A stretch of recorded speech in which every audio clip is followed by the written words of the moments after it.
His Excellency, the Deputy President of the Republic of South Africa, Honorable Paul Mashatile, honorable delegates to the NCOP.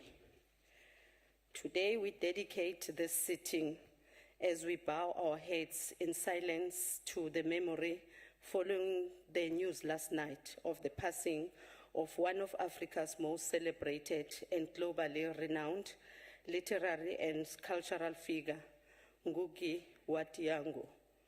Ngugi wa Thiong'o espoused the political philosophy of liberation through his struggles for decolonization, especially as a preeminent scholar on the politics of language in literature and education, a subject very relevant to the business of government, parliament, and as well as our legislatures.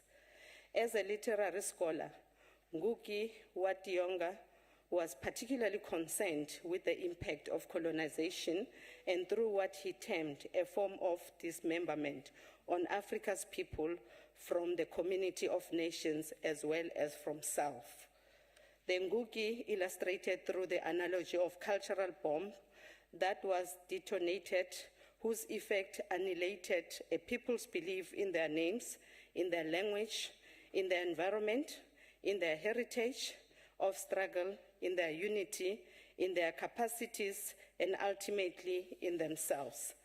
This cultural bomb makes them see their past as one wasteland of non-achievement, and it makes them want to distance themselves from that wasteland.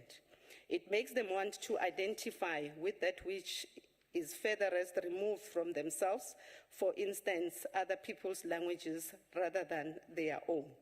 It even plants serious doubt about the moral righteousness of their struggle. Possibilities of triumph or victory are seen as remote, ridiculous dreams. The intended results are despair, despondency, and a collective death wish. To these honorable members, we shall celebrate this literary giant who said what he meant and meant what he said, by ensuring the deepening phenomenon of linguicide as the deliberate destruction of a people's language through forced assimilation never exerts its influence over our people, especially our youth. We commit through the conduct of all legislative businesses, especially in the translation of bills to African languages, to ensure plurality so that our people never lose their capacity and ultimately confidence in their history, their future, and themselves. Shall we be on our feet and bow our heads in remembrance of this fallen hero?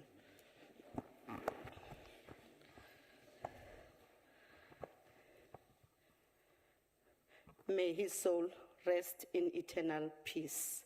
Mayibuye i-Afrika.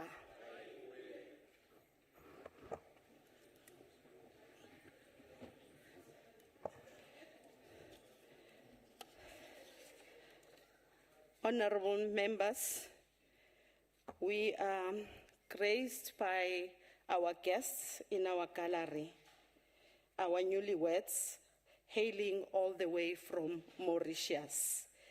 They are here to enjoy their honeymoon. As they enjoyed their honeymoon, Deputy President, they wanted to come to see your face and listen to you as you are accounting to the people of South Africa to experience first-hand democracy at play in the house of the NCOP. These special guests of ours, they happen to be related to one of us honorable members. Emily is a niece to Honorable Badenhorst, as well as Alex is the nephew of Honorable Badenhorst. May we take this opportunity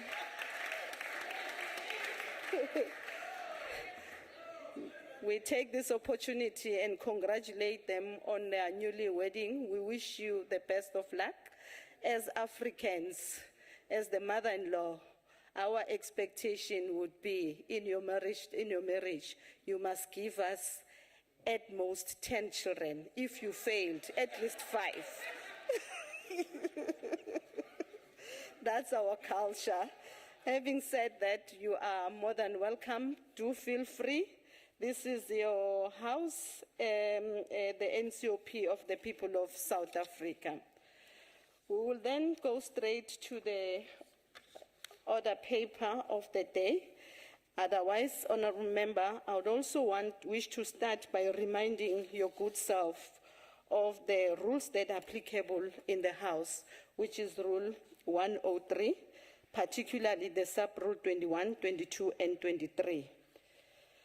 In accordance with the Council Rule 229, sub-rule 1, there will be no notices of motion and motions without notice. Honourable delegates, before we proceed to question, once again, would like to take this opportunity, Honourable Deputy President, and your entire entourage, and welcome you to the NCOP, as well as the permanent delegates, the MECs who have joined in virtually, as well as our special delegates, SALGA representatives to the House. Further, I would like to remind delegates that in terms of Rule 229 of the Council rules, the time to reply by the Deputy President to the question is 5 minutes. Only 4 supplementary questions are allowed per question. A member who has asked the initial question would be the first to ask a follow-up question to the Deputy President. The time for asking a supplementary question is only 2 minutes. The time for reply to a supplementary question allocated to the DP is 4 minutes. The supplementary question must emanate from the initial question that was asked.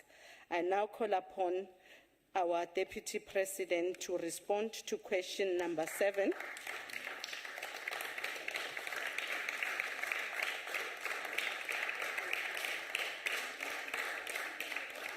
Which is asked by Honourable Chief Whip, our Honourable Chief Whip Muimang. Over to you, Deputy President. Thank you. Thank you very much, Honourable Chairperson. Let me thank Honourable Muimang for the question. We have welcomed the 2024 South Africa Social Cohesion Index, SACSI, that was released on the 5th of February this year. And we are now implementing the recommendations of the report. The SACSI research report offered us a sense of where we stand as a country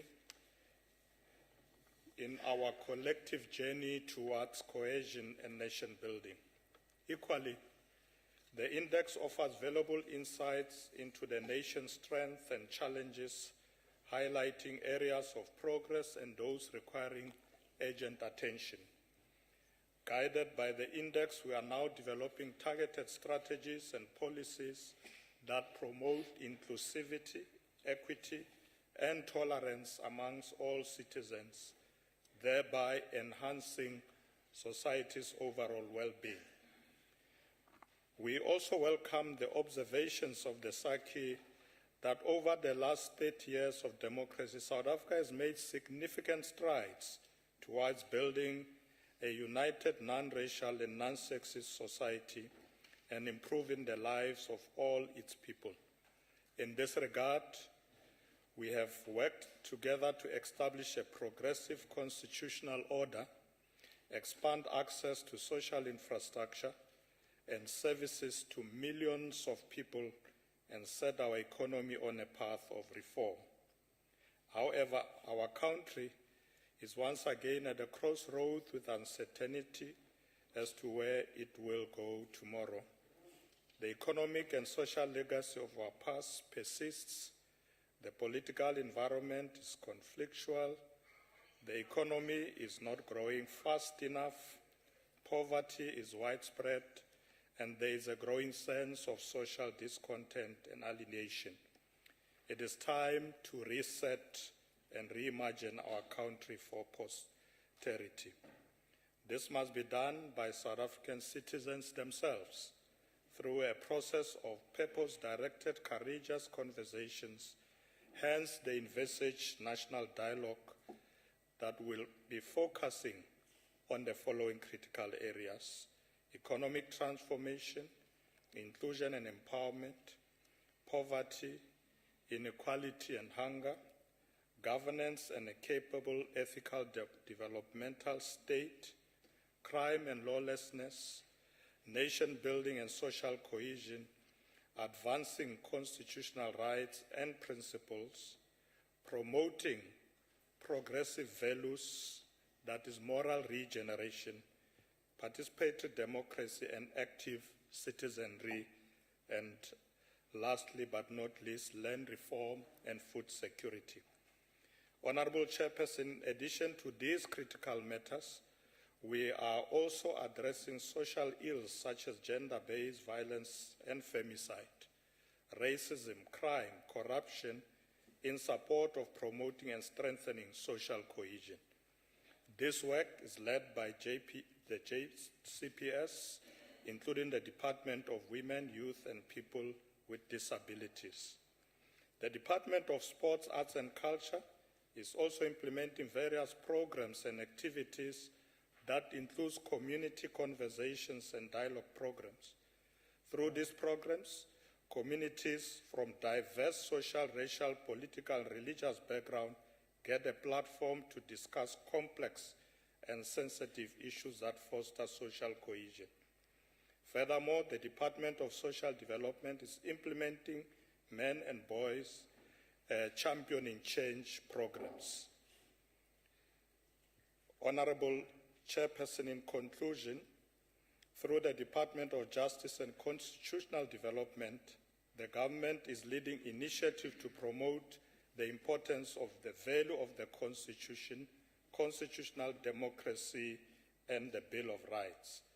These include dialogues aimed at increasing and deepening constitutionalism, respect for human rights, and the rule of law, especially amongst the most vulnerable and marginalized people.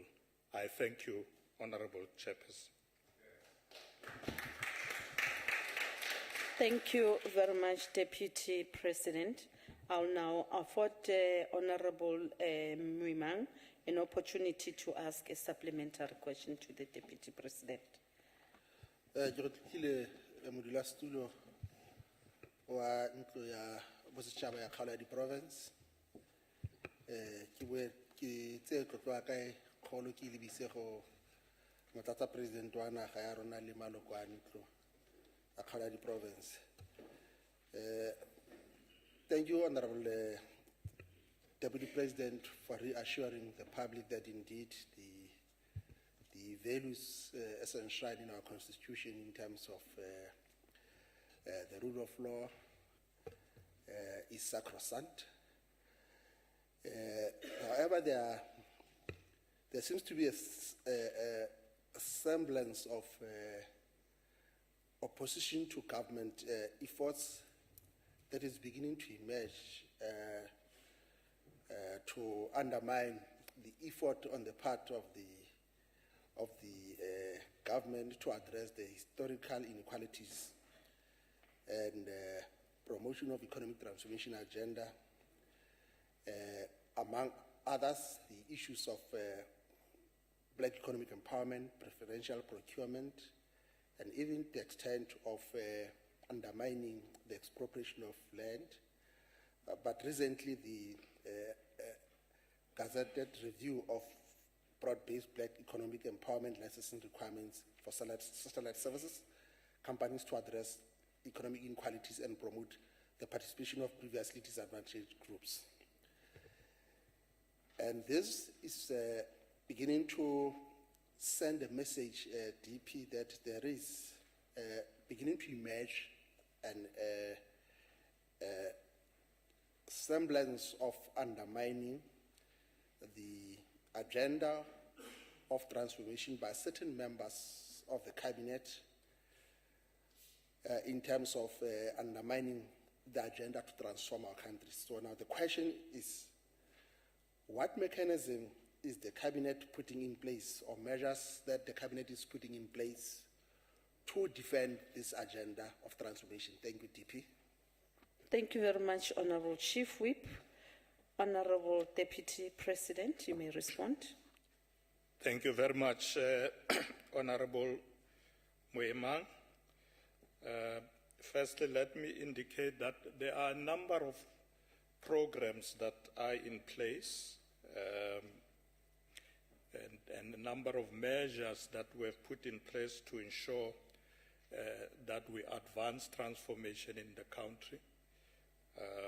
You have correctly quoted the Triple BEE Act that is in place to ensure that we empower those previously disadvantaged. That act is currently being implemented by government departments, and also efforts are being made at the moment to ensure that we also ensure proper reforms for our procurement policies in order to advance Triple BE, which is really what is focusing on those previously disadvantaged to come into the mainstream of the economy. Secondly, we now have the National Development Plan that is in place that is going to also ensure that we advance transformation. You've also quoted the Expropriation Act to ensure that we do redress, particularly to ensure that people have access to land, to be able to farm, to build their houses, and so on. Yes, indeed, there is a concern that there are those who seek to undermine some of these transformative pieces of legislation that have been passed, particularly by the previous administration. But the government is quite resolute that those pieces of legislation, those laws that were passed by the previous administration must be implemented because they were passed by Parliament. So we are quite resolute on that. Indeed, if someone wants to ensure that they want to make some changes on any of these laws, that must then come to Cabinet and then back to Parliament. There will be no shortcut because laws are made and passed by Parliament, and it is this Parliament, both the National Assembly and the NCOP, that are safeguarding our laws. And therefore, we have made it clear to all the ministers, should you come across something you want to change, something that you have observed that needs to be changed, you have to follow that process, back to Cabinet and back to Parliament.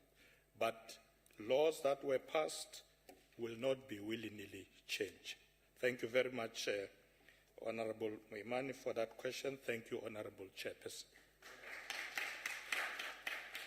Thank you very much, Deputy President. We do have follow-up questions to the question that was asked by Honorable Moimang.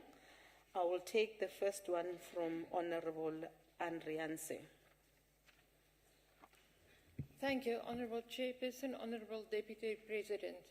Considering the sensitive and complex nature of racial and social divisions in our society, what safeguards or strategies will the government implement to ensure that the national dialogues remain constructive, prevent polarization or superficial engagements, and ultimately lead to tangible policy actions that effectively address long-standing inequalities and promote genuine social cohesion and economic growth? Thank you. Honourable Deputy President, you may respond. Thank you very much, Honourable Chairperson. Thank you, Honourable Andreas, for the question. The national dialogue that is being envisaged is to ensure that we take all South Africans to one direction, to continue to build a non-racial, non-sexist, and democratic South Africa.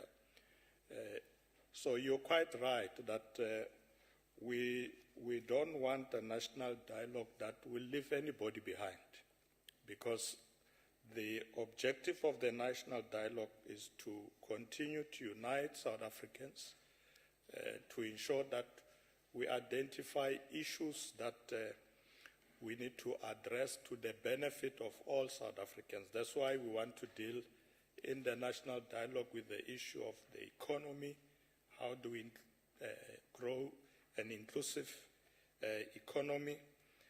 How do we deal with issues of corruption, issues of crime, issues of poverty, issues of empowerment of the previously disadvantaged? So all these issues will be on the agenda of the national dialogue, which the President will announce in due course as to when it will convene. But the important thing is that as we prepare for the national dialogue, we have realized that there are a number of NGOs in South Africa that are very interested in this matter. We want them to participate. So this is not going to be a government-driven program. It's a program that is going to include everybody. Civil society is going to get involved, governments, sporting bodies, churches, traditional leaders.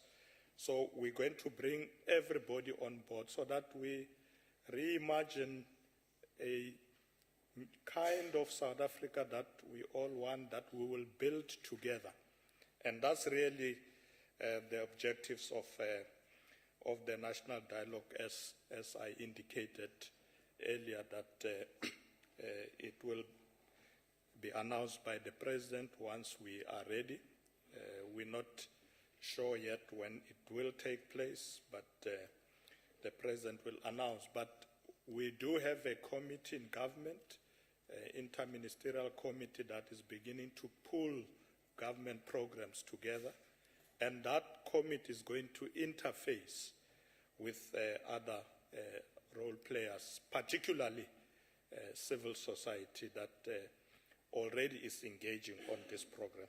But thank you very much for the question, and we will be able to say more on how this will be managed once it's convened.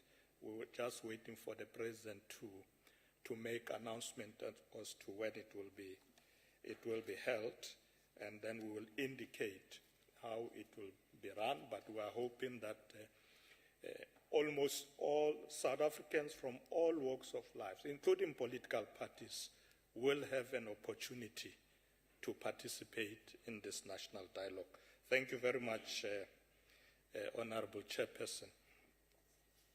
Thank you very much, Deputy President. I now call upon Honorable Siwisa to ask the Deputy President the follow-up question. No, thank you, Chair, and greetings, Deputy President.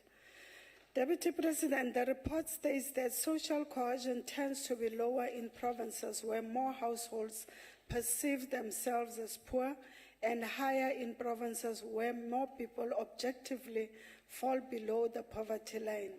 It further states that it is lower in provinces with larger inequalities in income.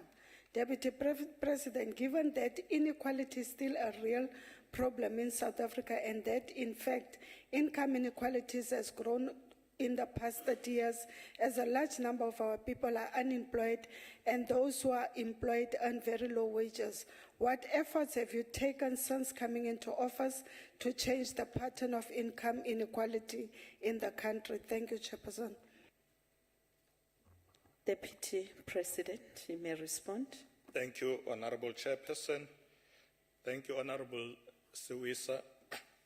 The observation is quite correct that it's very difficult to ensure social cohesion, particularly in areas where there's abject poverty, extreme levels of inequality. So one of the things that we have done since I came to office, the president said, look, we need to firstly address issues of service delivery in many areas of our country.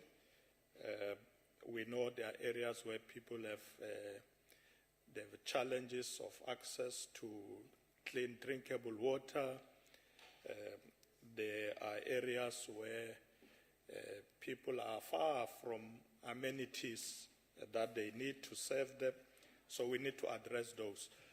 And that's the reason why the President, Honorable Siwisa, introduced what today we call the district development model, because that forces us to work with provinces and municipalities to address this challenge.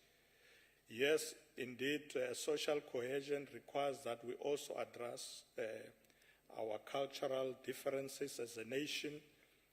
That's why the Minister of Sports and Arts and Culture is very key in this regard. But you can't be able to implement this program successfully unless you address these challenges of poverty and inequality. So growing the economy remains key, making sure that everybody have opportunities to be able to make a living, make sure that people have opportunities to access basic services, just basic services. And that's why the district development model is now being rolled out throughout the country. I have myself traveled many parts of the country now, in the Free State, in Limpopo, in Gauteng, KwaZulu-Natal, Mpumalanga, Northwest. And what we are doing really is to ensure that we address these challenges, ensure that people have access to services, also create employment opportunities at the local level. When we have problems in townships and in some of the rural villages of roads or potholes, create opportunities there for people to work. Let them be the ones who are building the rural roads, the township roads, closing the potholes, because then they have opportunities to make income and be able to deal with poverty in those areas. So all these programs that we are coming up with, we're pushing them down to local authorities, even to rural areas, to make sure that the people can benefit. So that's what we are doing, and we are pushing very hard that the municipalities must work with us, particularly the executive mayors of the various municipalities in those local areas. But others, thank you very much for the question, and thank you very much, Honorable Chairperson. Thank you, Deputy President, for the response. The last follow-up question on this question is from Honorable Mokoena. Thank you, Chairperson. Good day, Deputy President. The Social Cohesion Index highlights quite deep and worrying fractures in our society. And in light of the recent gazette that seeks to undermine the transformation agenda of this country, what have you, as the leader in government business, done to ensure that the minister who gazetted that is held accountable and is able to actually conform to the transformation agenda which we seek to establish as a country? Thank you. Thank you, Honorable Mokoena. Over to you, Honorable Deputy President. Thank you, Honorable Chairperson. Honorable Mokoena, I was not sure which minister you're referring to. If you can help me. The Minister of Communication and Digital Technologies, the BEE gazette, the gazette that was done to undermine the transformation agenda in terms of BEE. Or the recent issue? Yes, the recent one. Oh, I see. Yeah, well, Honorable Mokoena, let me just indicate that we don't have a problem if any minister from whatever party feels that there is something that they've identified that needs to be changed, whether to be strengthened, etc. But there are processes to follow. One of the processes that must be followed is that when you are a minister and you come across something that has to do with legislation in particular, you need to come to cabinet and say, Cabinet, I found out that this piece of legislation is not actually enhancing transformation, is inhibiting it, and I think we should change it in this manner or that manner. Then cabinet will then, once cabinet agrees, then those changes can be factored in, and then, of course, if it's legislation, it requires to come back to Parliament, to the National Assembly, and the NCOP. So with respect to the issue you are referring to, you will recall that the minister has already appeared before the Portfolio Committee, and all those questions were raised, that the minister need to follow a particular process to be able to deal with this matter. Because it may well be that as a minister, once you have made your determination, cabinet may not agree that you are right. So that's why we must come back to cabinet. So we are waiting for the minister to come, because that issue, if you recall, it's in the law, and that was the point that was made, that all the companies that need to operate in that space, if you go to the ICASA Act, that matter is in the law. So the 30% ownership for people who want licenses is in the law. So you can't change it through regulations. It's in the law. There's no minister who has any power to change any law through regulations. So the minister, if he insists that there's something that needs to be changed, will come to cabinet, because it's now tinkering with the law. So that is where we are. Nothing will be changed unless cabinet decide it should be so. Thank you, Honorable Chairperson. Thank you, Honorable Suisse. No, thank you very much, Honorable Deputy President.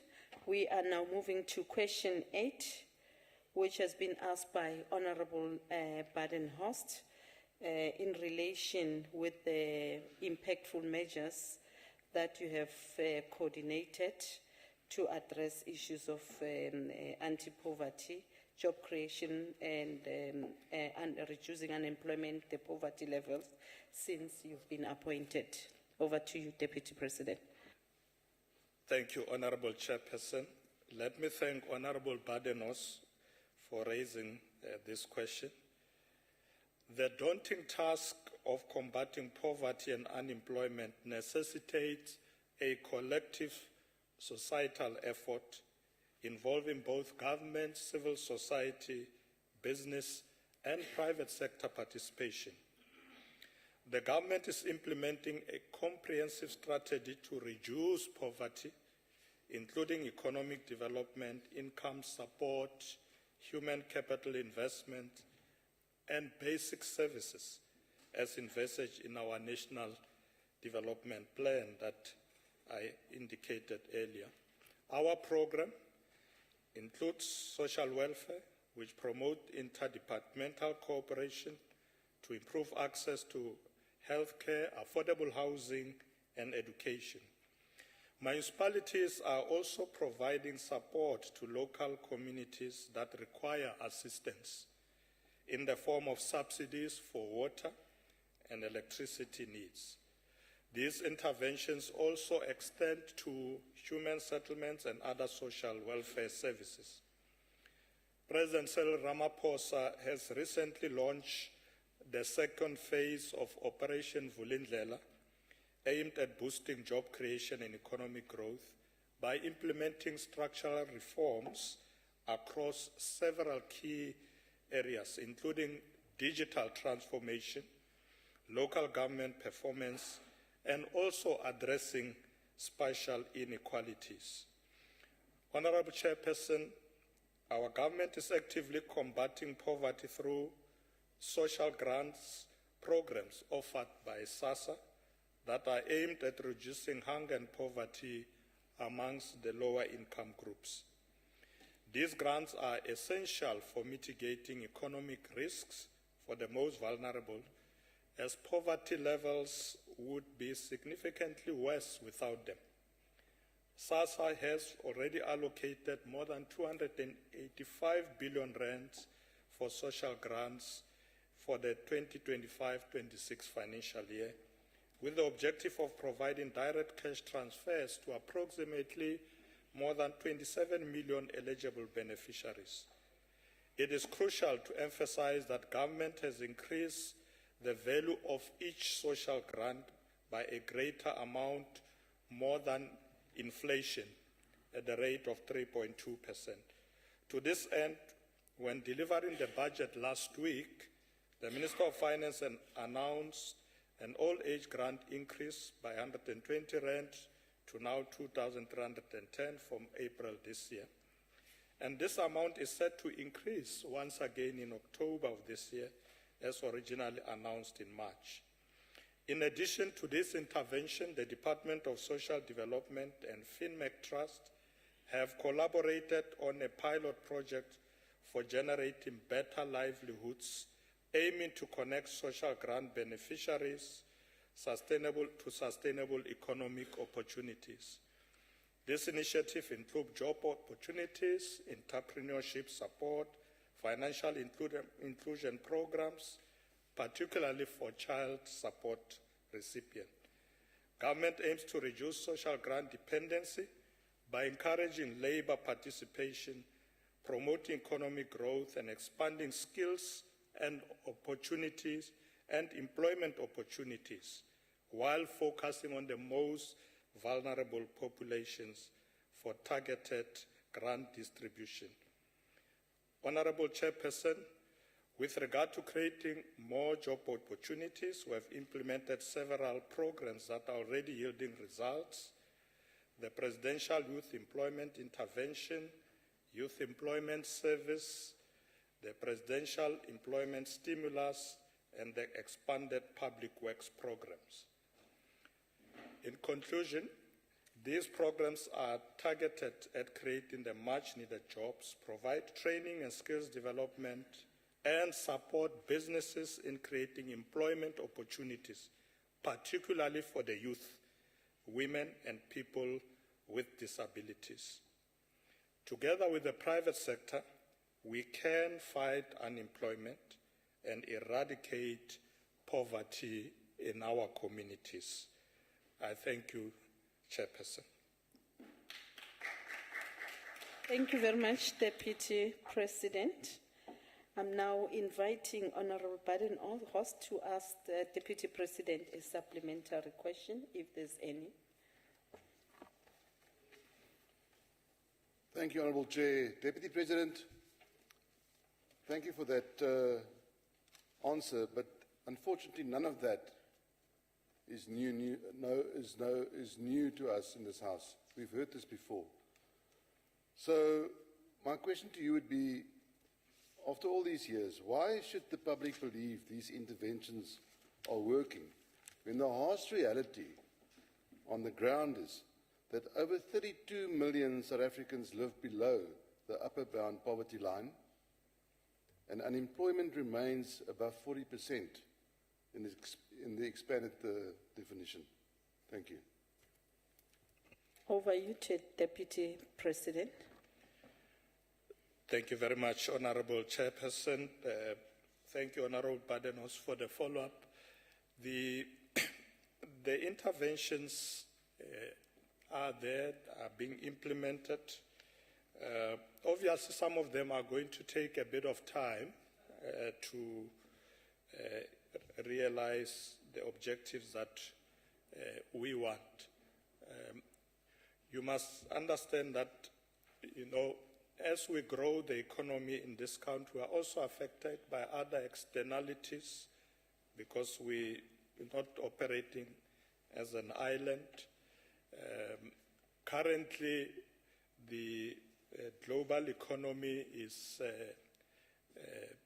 not growing as fast as it should. In fact, we've seen a decline in global growth, which already is impacting on what we do.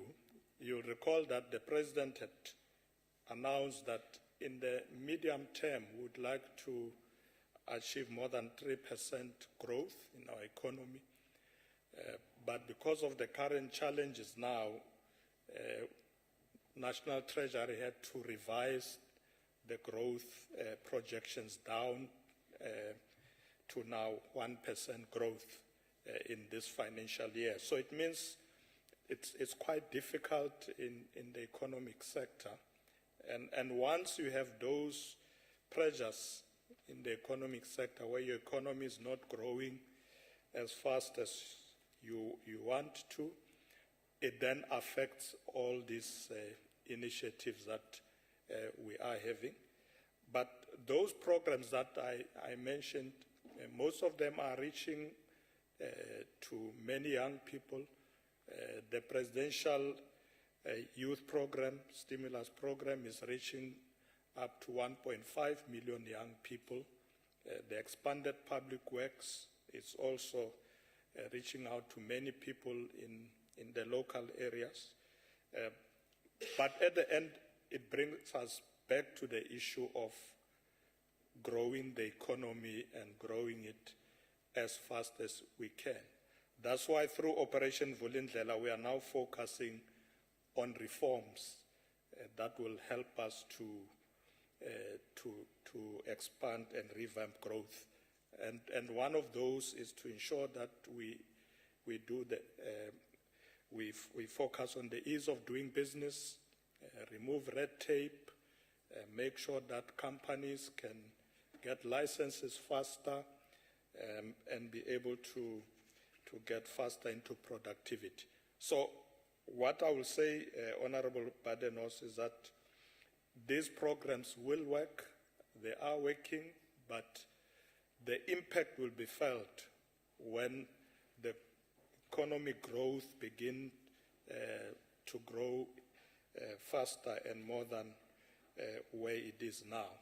So we're still going to push. We're not going to give up on trying to reach high levels of growth, up to 3% in the medium term. But it is not going to be easy because of the situation that is taking place globally. Many economies are currently depressed, and therefore the global economy has been declining and affecting all economies throughout the country. Thank you very much, Honorable Chairperson. Thank you, Honorable Badenos. Thank you very much, Deputy President. We are now moving to the follow-up question, and the next speaker is Honorable Dlangisa Notata. Thank you, Chairperson. Greetings to the Deputy President. Greetings. Honorable Deputy President, the Transformation Fund is one of the recent critical measures that are intended to serve a strategic vehicle for investment to foster innovation and drive growth, which will ultimately have a major impact in the fight against poverty and unemployment, especially youth unemployment, which is at its highest since 1994. My question is, what measures are in place to ensure that the economic cluster meets the targets set in the Transformation Fund, especially the procurement of goods and services that will expand spending aimed at supporting African and Black enterprises in townships and rural South Africa, led by women, youth, people with disabilities, and are there plans to publish periodic reviews of these targets and their contribution in creating employment opportunities and building sustainable poverty alleviation measures? Thank you, Chairperson. Thank you very much, Honorable. I'm now handing over to you, Deputy President, to respond. Thank you. Thank you very much, Honorable Chairperson. Thank you, Honorable Langisano Tata. Yes, the Transformation Fund, as you would recall when it was launched recently, we indicated that we want to close the gaps.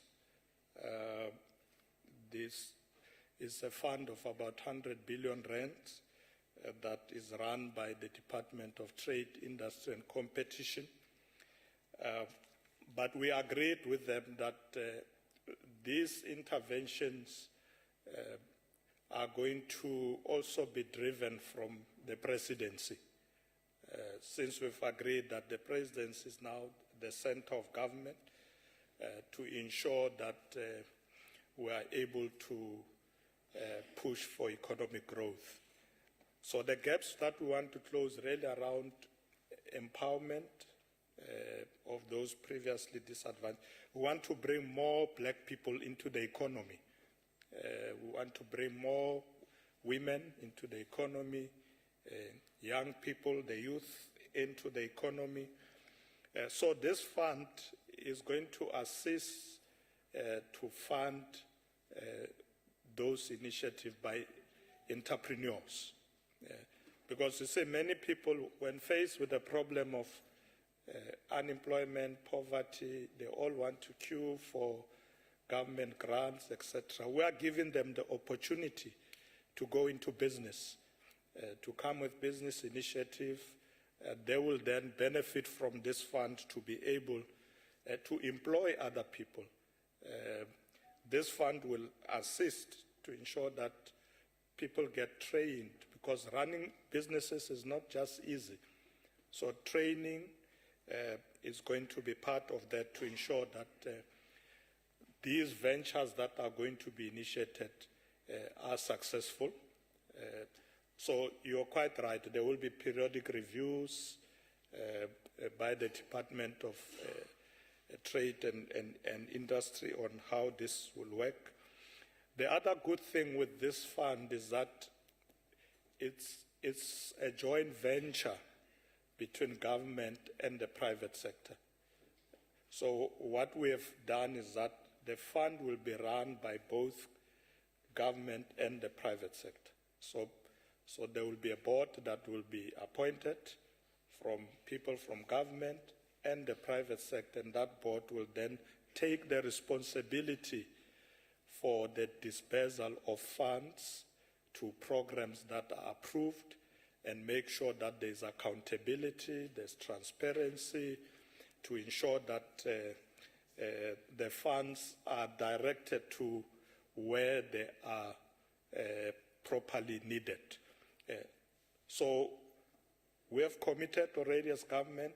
The private sector has come in and also agreed to come on board, and together we will then ensure that these funds are used to achieve this objective of empowering entrepreneurs who will come into the economy with real ventures that are going to help grow the economy, but also, importantly, to create job opportunities. Thank you very much, Honorable Notata. Thank you, Honorable Chairperson. Thanks, Deputy President. We're now proceeding to the next follow-up question, which will be asked by Honorable Gerike. Thank you, Chairperson. Deputy President, earlier this month, Stats SA released a quarterly labour survey which showed that the unemployment rate has increased to 32.9%, confirming that 1 in every 3 South Africans is without work, which is evidence that you, along with your GNGU partners, have failed to put in place any practical or believable, credible plans in place to create jobs and address the crisis of unemployment in this country. And you have, for a period of over 30 years, failed to make a dent in eradicating poverty and inequality. Instead, the government has concentrated resources to alleviate poverty by SASSA and SRD, for instance. What new interventions should the hopeless masses look forward to that the GNU will bring to eradicate poverty and introduce real empowerment programs to our people? Thank you very much. Over to you, Deputy President. Thank you, Honorable Chairperson. Thank you, Honorable Gerike, for the question. No, Honorable Gerike, we have not failed. The Government of National Unity has just started. And one of its biggest priorities is growing the economy, inclusive economy. So we've started with that program. All the government departments are guided by this program of ensuring that we grow the economy. So growing the economy, or rather let me say an inclusive economy, is priority number one of this government. And we are putting in place all measures to ensure that we succeed. We are aware of high levels of unemployment, and that is something that we are confronting. All departments of government now are making sure that they fast-track implementation. We said with the President to all the ministers, you have plans, you have programs, focus on implementation now.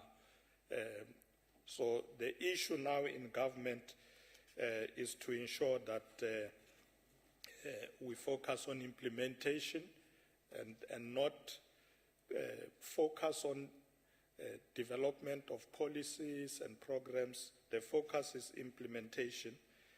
And we are quite convinced that most of the programs we are putting in place now will assist us. That's why there is a positive outlook in terms of growth, although I said earlier that it's not at the level that we want.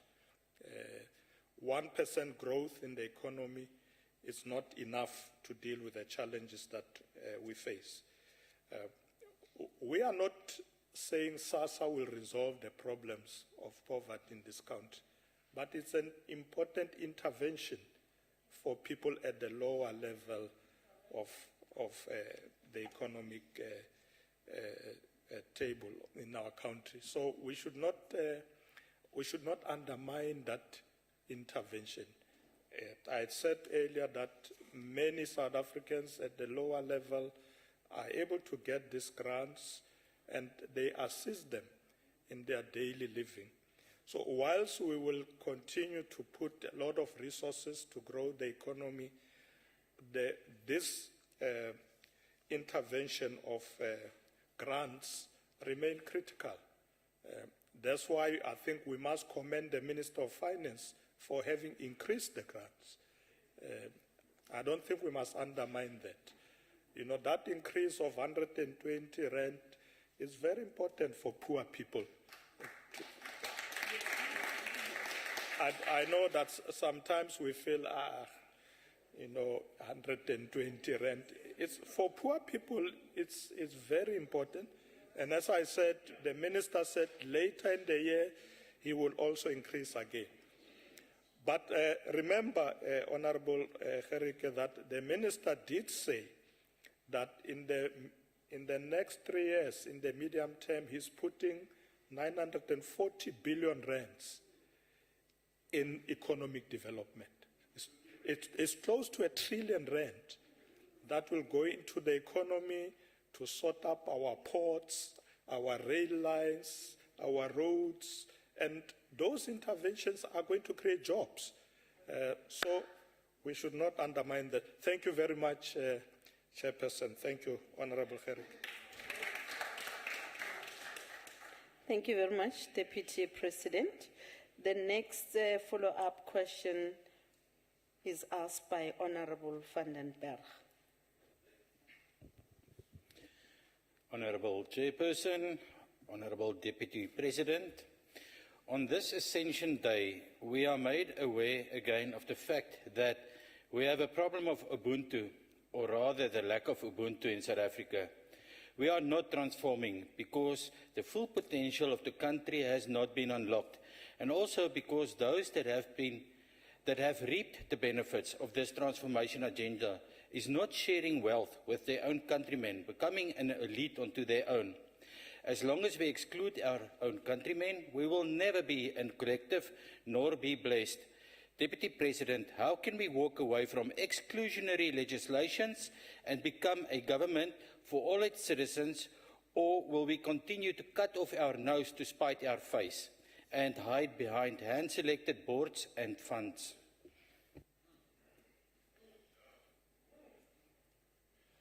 Thank you very much.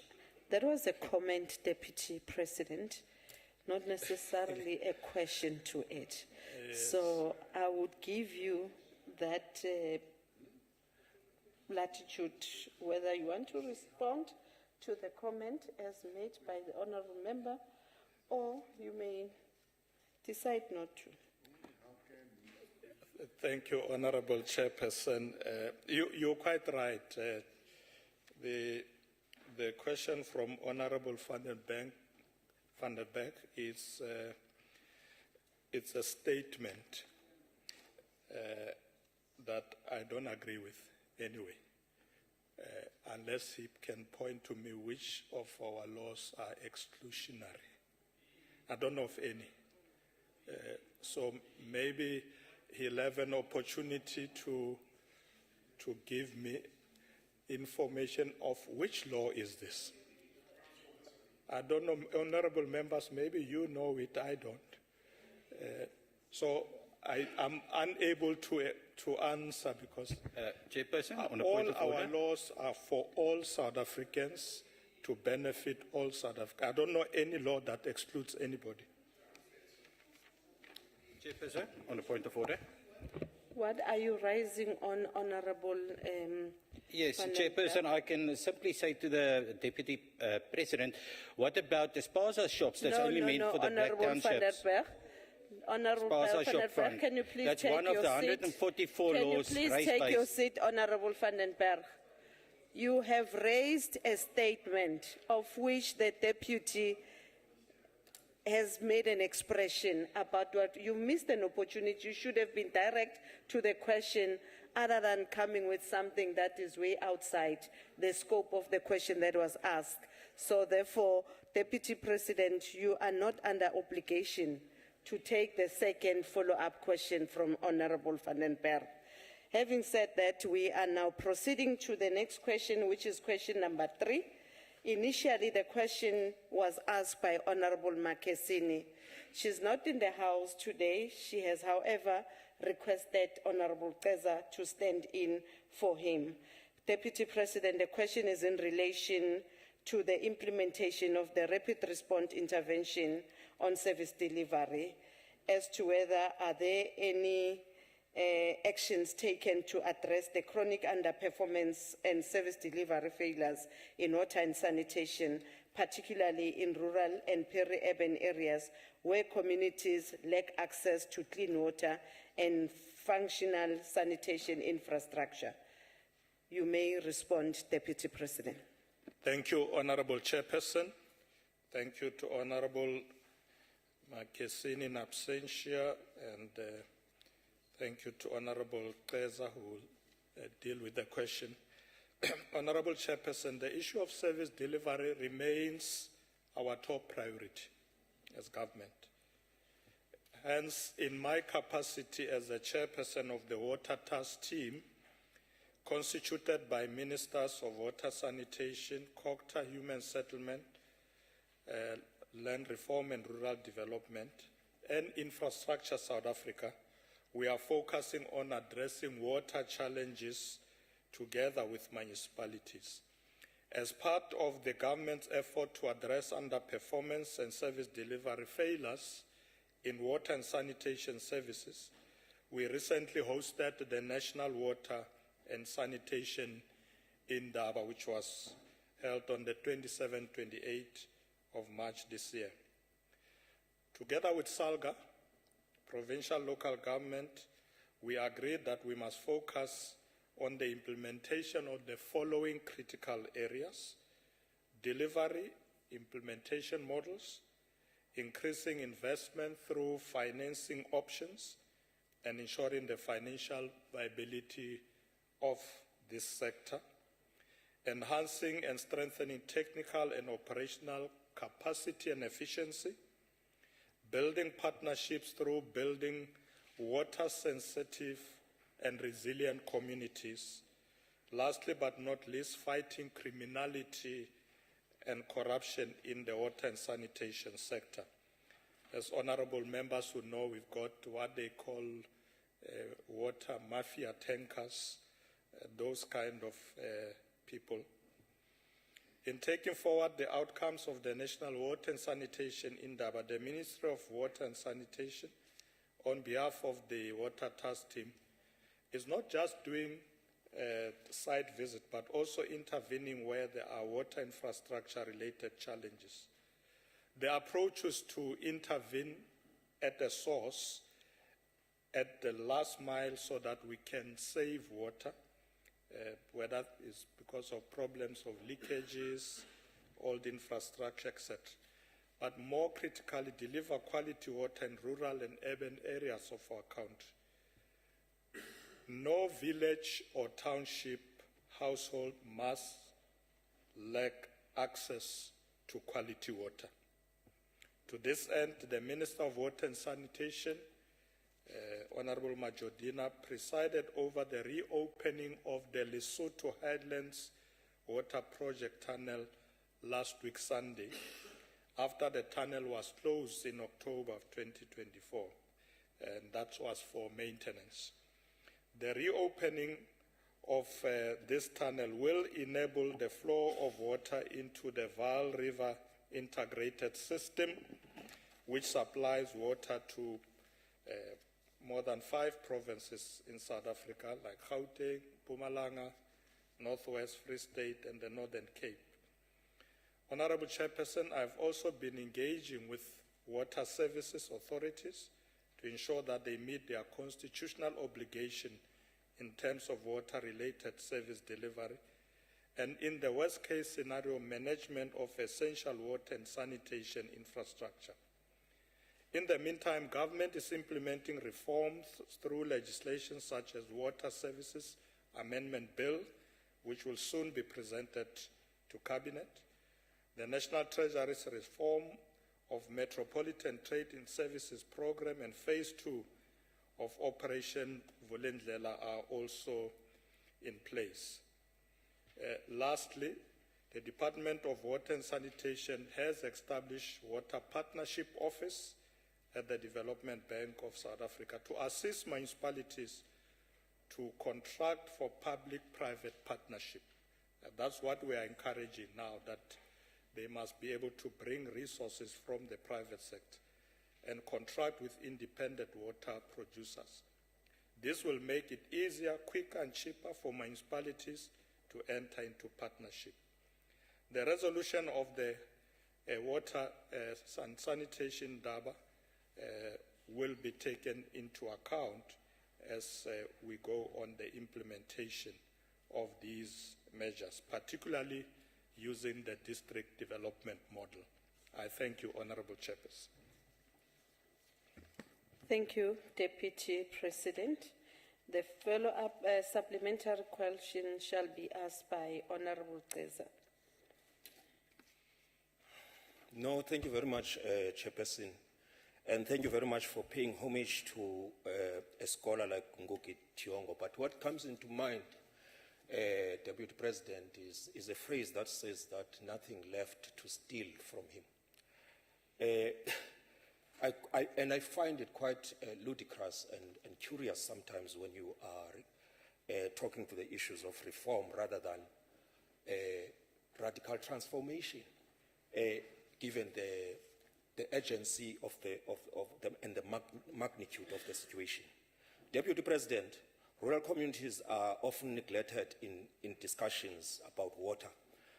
security, and there seems to be a deliberate negligence and sabotage of our water systems, as each year budgets are allocated for the maintenance and creation of new water infrastructure. Yet every year, we witness service delivery failures in water and sanitation, so much so that it almost seems as though the GNU is on a deliberate path to privatize water supply, mirroring the disastrous handling of state-owned entities such as Eskom, Transnet, and the South African Post Office.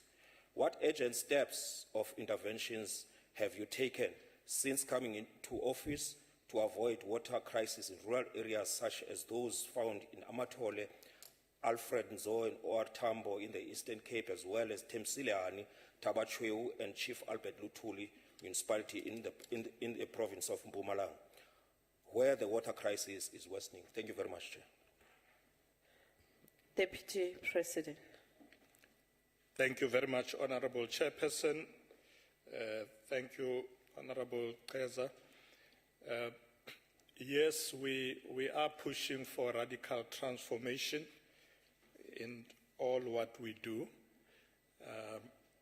The Triple P model is really to ensure that we assist municipalities with funding. One of the biggest problems, Honorable Keza, is that a lot of municipalities are struggling with resources to provide water to their communities.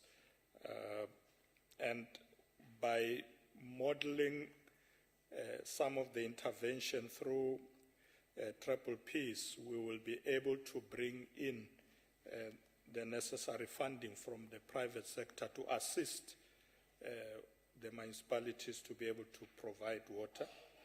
We are not privatizing. The municipalities will remain primarily responsible for water authorities or as water authorities, but the Department of Water and Sanitation is also responsible for a number of water authorities itself as national government. But we need to be able to bring more resources. The rural areas, you're quite right, for many years the rural areas were left behind, but we are there now. I have myself traveled to a number of rural areas. The minister, if you check her program now, she's always out there to ensure that we don't leave rural areas behind. We must make sure that rural areas have access to water.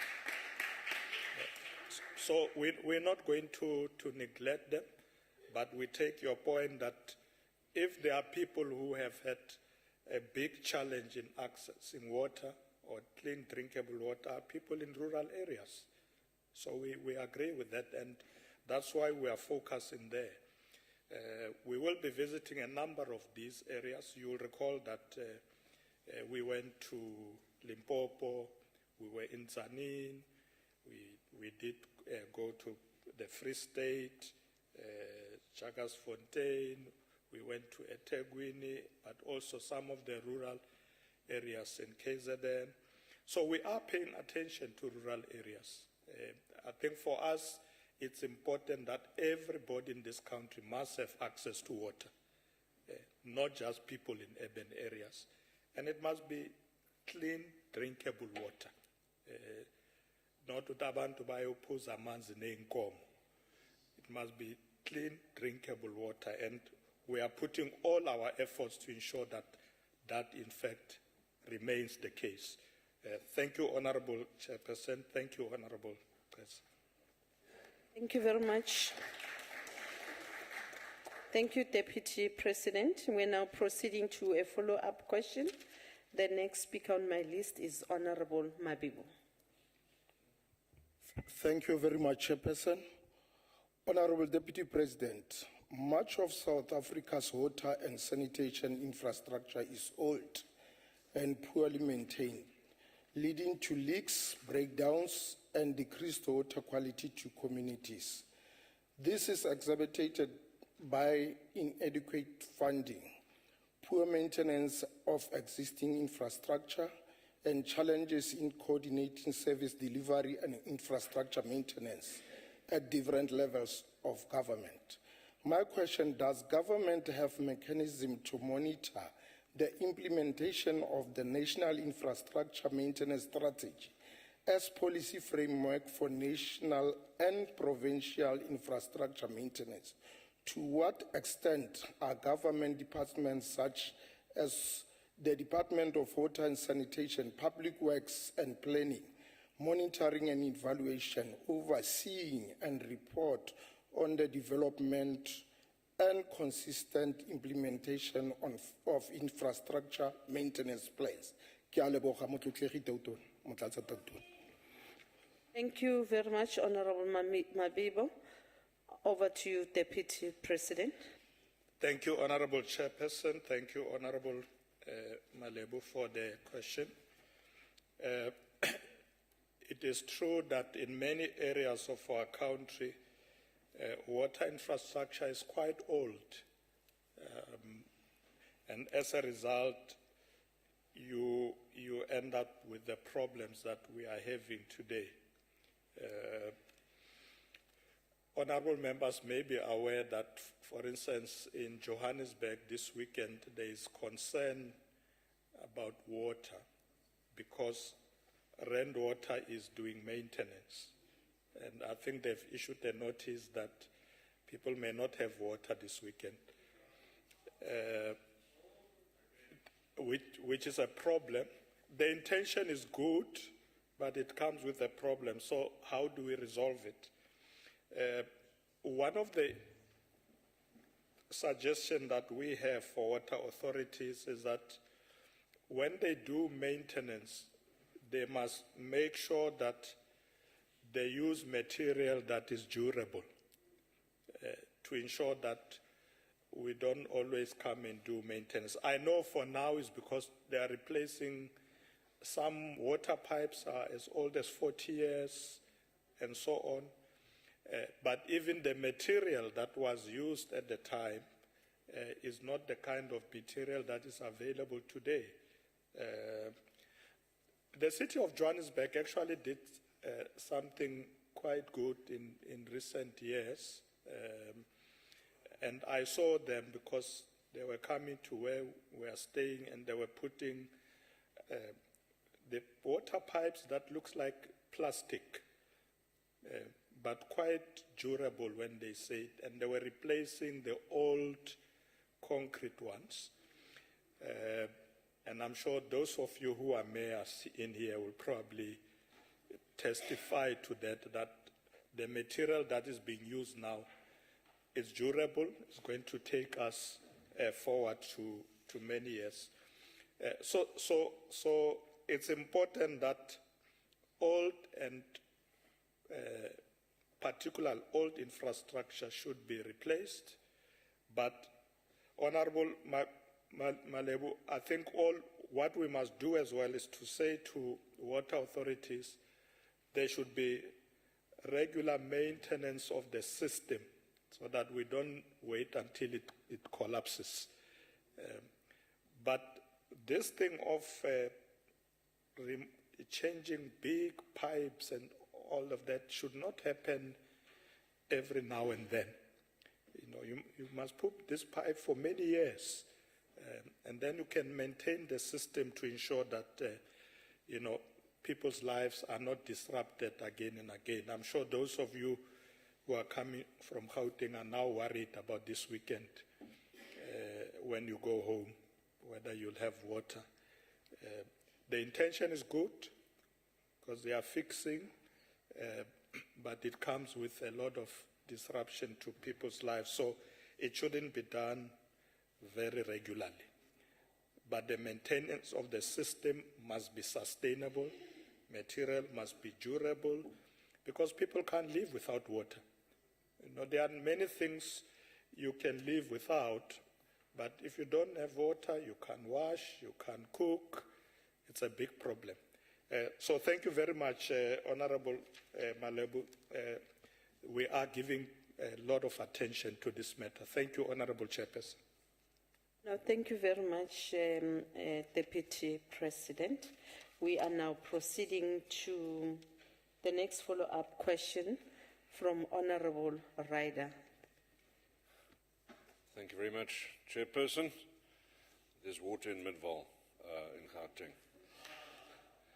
Deputy President, thank you for your responses, but on 4th of November in 2020, I raised the failure of the Emfuleni municipality to provide services with the Deputy President, the previous Deputy President in this House. I did it again on 11th of March 2021 with him. Mr. Mabuza acknowledged the problems and he apologized to residents here. He visited the municipality and he pledged substantial funding to help fix Emfuleni. The South African National Defence Force was deployed and the Section 139 interventions by Gauteng was reinvigorated.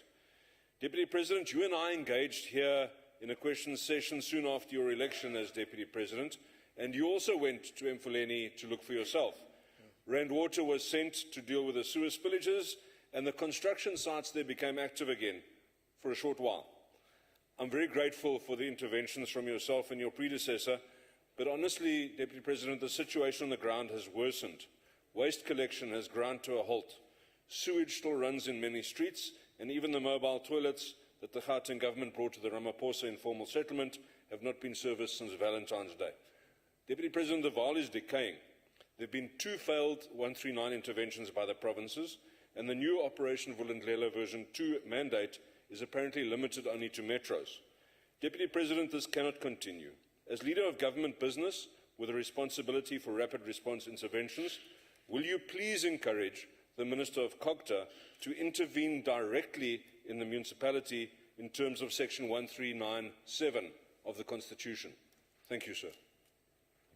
Deputy President, I think this is the plea that the Honourable House Chairperson is making, and there's no specific question that has been asked in that relation. And accordingly, unless if you want to comment back, I can afford you that opportunity, but there hasn't been any question asked in relation to that. So it's up to your discretion. Maybe you want to respond to what he has just said. Thank you very much, Honourable Chairperson, and let me thank Honourable Ryder for the plea. Well received. I will send my team down to the Vaal to see for ourselves what's happening and intervene, because you have acknowledged that, my predecessor, Deputy President Mabuza, went, sorted out things. I also went. Now, if there is a reversal or decline, we need to quickly intervene. But what I will do, Honourable Chairperson, is to ensure that we use the district development model so that I get the Premier, the MECs, because sometimes you go as national government, you leave, and so what? So it's important that we get the province to be able to remain doing follow-up, and the municipality itself, the Sidibeng municipality. But thank you very much for alerting me about this challenge. I will attend to it. Thank you very much, Honourable Chairperson. Thank you very much, Honourable Deputy President. We are now proceeding to the last follow-up question on this question, which has been asked by Honourable Peter.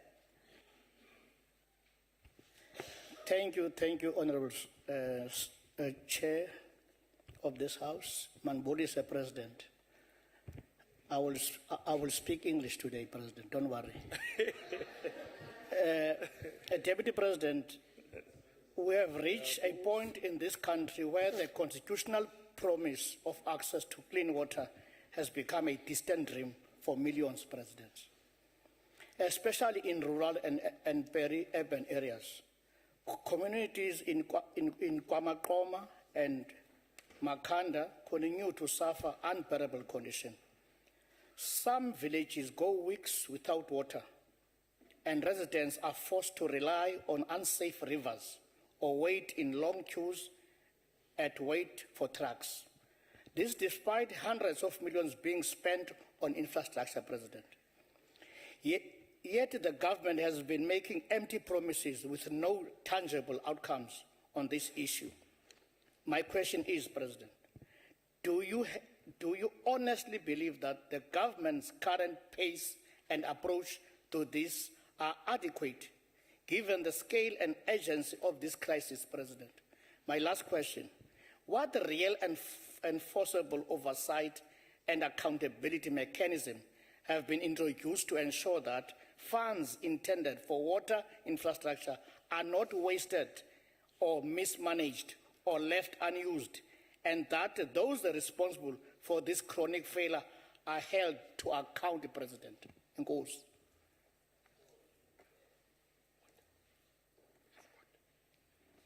No, thank you very much for the question. I'll now afford Deputy President to respond. Thank you very much, Chairperson, and thank you, Honorable Peter.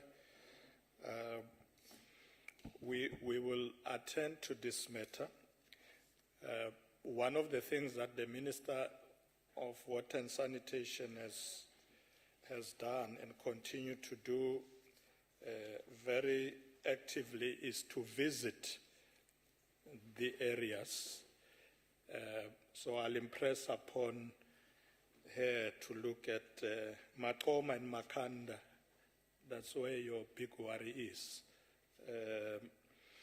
If there are resources spent on infrastructure, a lot of resources, then we should see progress.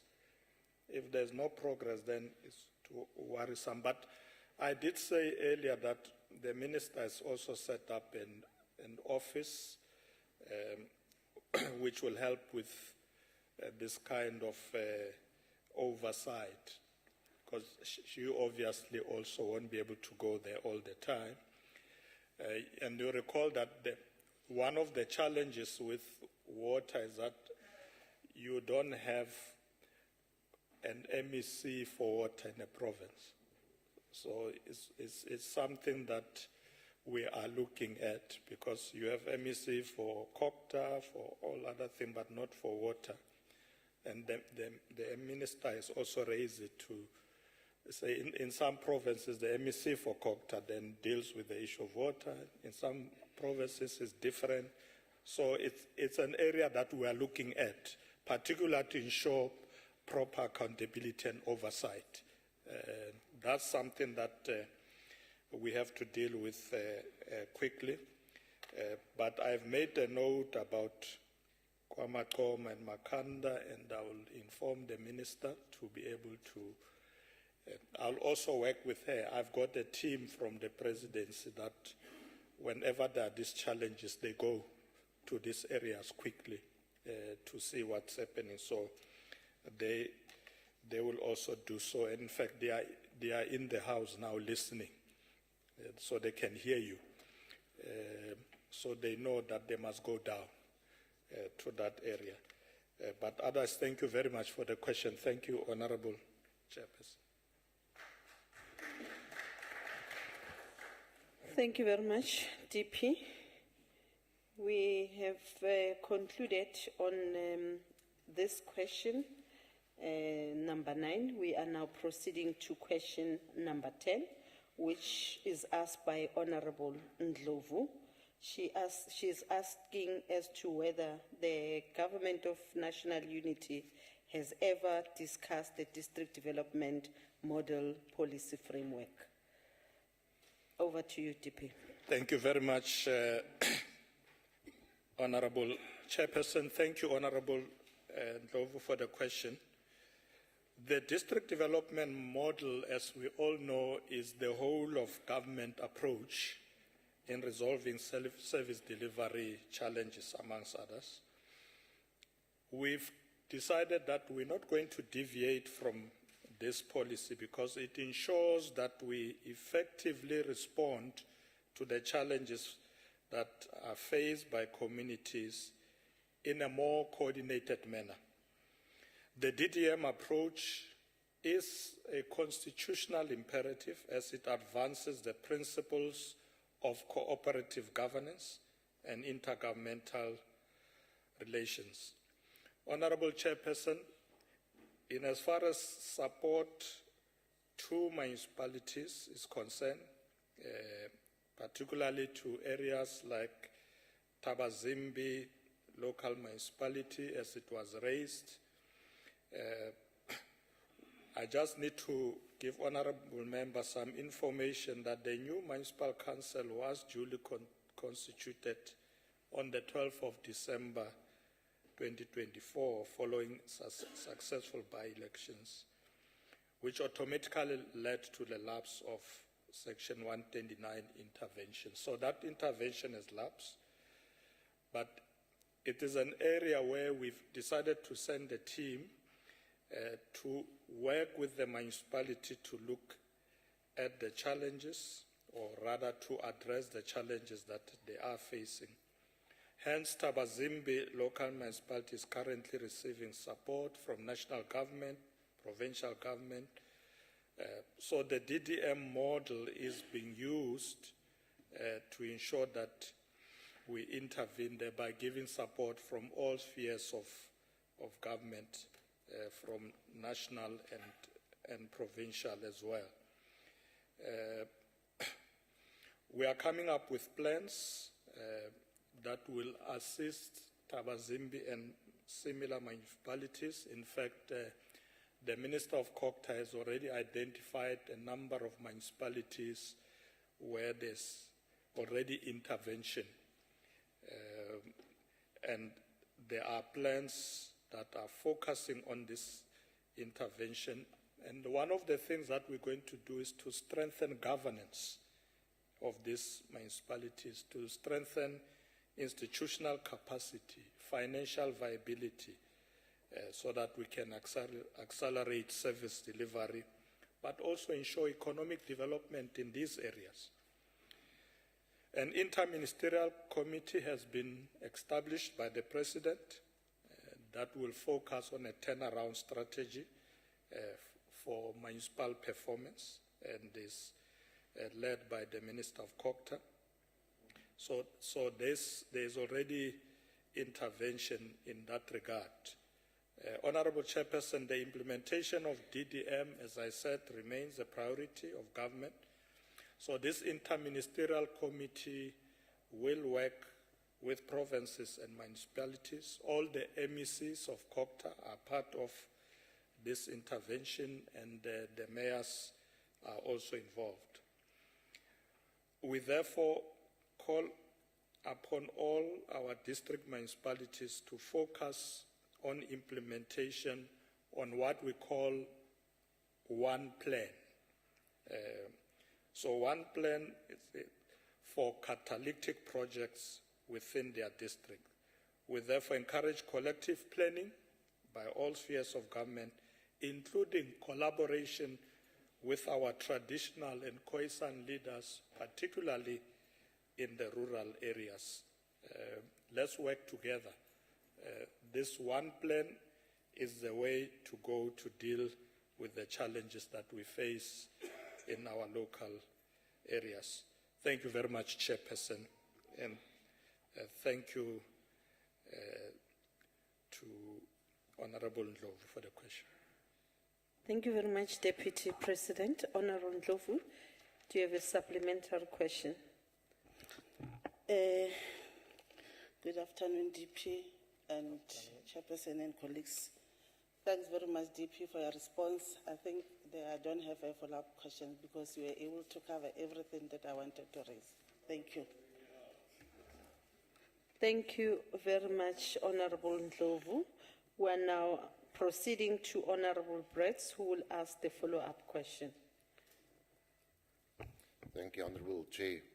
Honorable Deputy President, given that the district development model has failed to turn around collapsing municipalities, even in its own pilot districts, and considering that local councils like Tabazimbi have become dysfunctional because of excessive political fragmentation and unstable coalitions, will you support the introduction of minimum electoral thresholds in municipal councils to promote stability, ensure service delivery, and prevent further governance paralysis?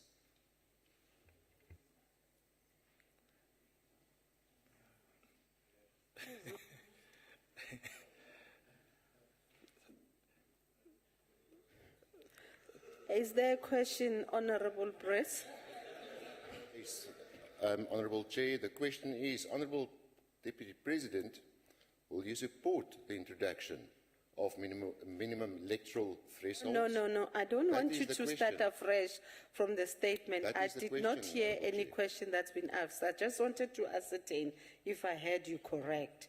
So it would seem like I heard you correct. Deputy President, there hasn't been necessarily a specific question that has been asked by Honourable Brett. He just made a statement which you may or you may not respond to if you so wish, Deputy President. Honourable members, can I please urge you, you spend a lot of time explaining on what has already been asked to the Deputy President. Can you please try and be concise in terms of your opening statement? Go to the questions, because this session is about questions. It's just a mere exception because the Deputy President, he's a very humble man and very generous. He is responding necessarily to things that he is not supposed to respond to. So please, let's try and be concise and stick to the questions. Please, I'm humbly requesting that we do that. Over to you, Deputy President. Thank you, Honourable Chairperson. What I've heard from Honourable Brett was that DDM has failed. I don't agree with that. This is a new way of working that we have started, and my observation wherever I've gone to, it's working. There's a lot of enthusiasm. The premiers come out with all MECs. All the mayors come out, and we align our resources, our plans. We intervene in that manner. Even in the Val, when we went there, it took that form, where the Premier was there, MECs, same as the Free State, KZN and everywhere. So I don't agree that the DDM has failed, but I didn't hear what you were proposing. I look at, maybe you'll tell me some other time. But we are doing well. No, thank you very much, Deputy President. We're now proceeding to Honourable van den Berg. No, sorry. My apology. The next speaker on the follow-up was supposed to be Honourable Kennedy. He has since requested Honourable Siwisa to stand in on his behalf. Over to you. My apology.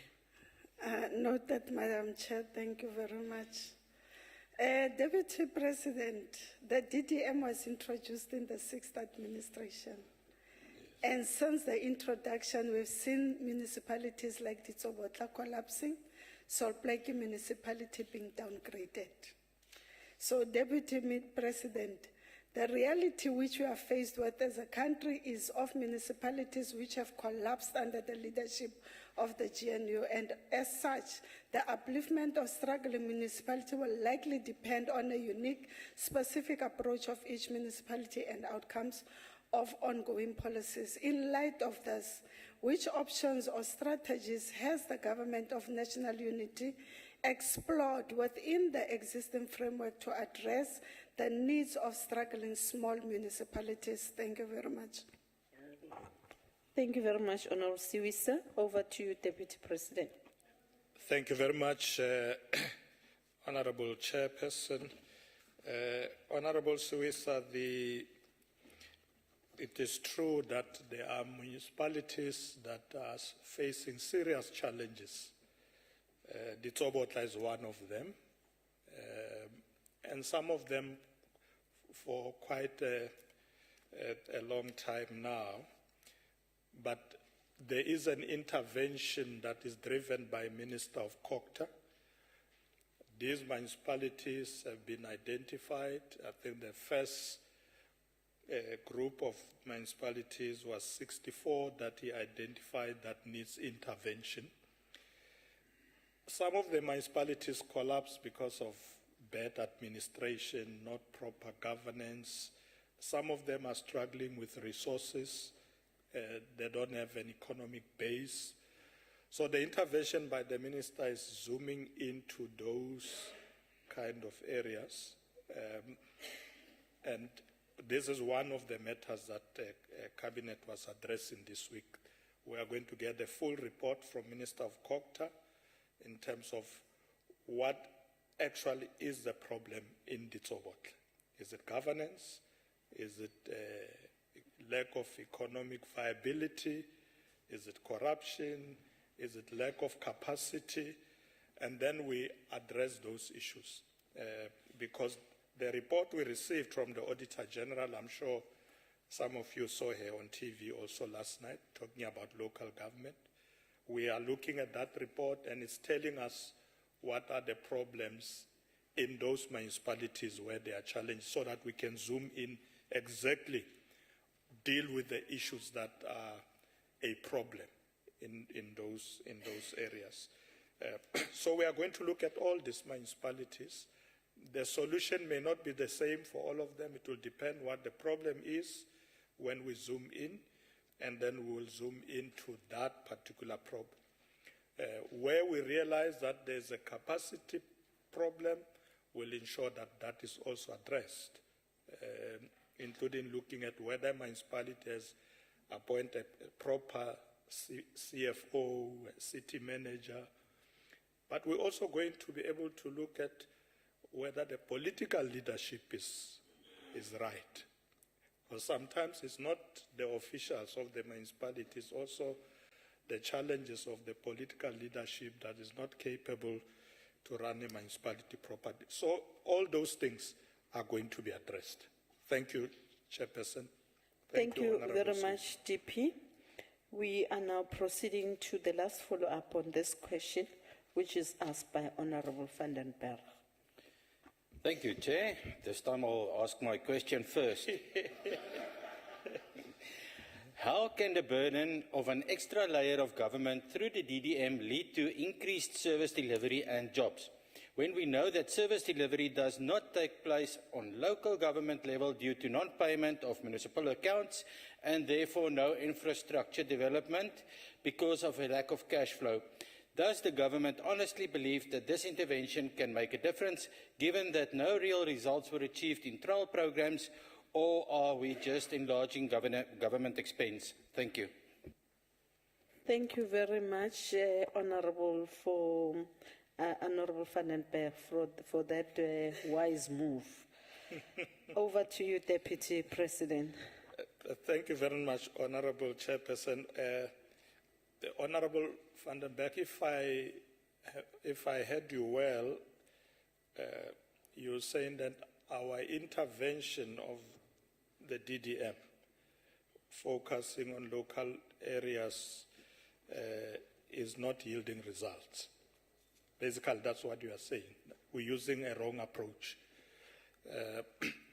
Now, let me explain again. The DDM does not say fix things at the local level and that's it. The DDM approach, it's the whole of government. I think I used that word, the whole of government approach. So in other words, we are holding hands. We are saying, the city of Johannesburg, you have a water challenge. You're going to work with the province. You're going to work with the national government. We're all moving in. And it's something that we're going to sustain. It's not that we're going into a local area and say, oh, we see you have problems in Mangaung, see how you fix it. No, what we are saying is that we are coming in to work with you. That's what the DDM says. We are coming in to work with you. We are holding hands. That's why we talk about one plan, so that we don't come in as national government and say, no, this is how we can fix the problem, and the province thinks, no, we can fix it this way, and the municipality say we can fix it that way. We want to, let's do it together. That's really the approach. So I can assure you, it is succeeding. You will see as we go on. If you visit some of those areas where you have been before, you go now, you'll see there's real progress. Thank you very much, Chairperson. Thank you very much, Deputy President. We are now proceeding to question number 11, which is asked by Honorable Mukwena. She has asked your response in relation to the allegations of corruptions that were leveled against you by certain political organization. Over to you, Deputy President. Thank you very much, Honorable Chairperson. Thank you, Honorable Mukwena, for raising this matter so I can clarify once more. Honorable Mukwena, allegations are exactly that. They are allegations.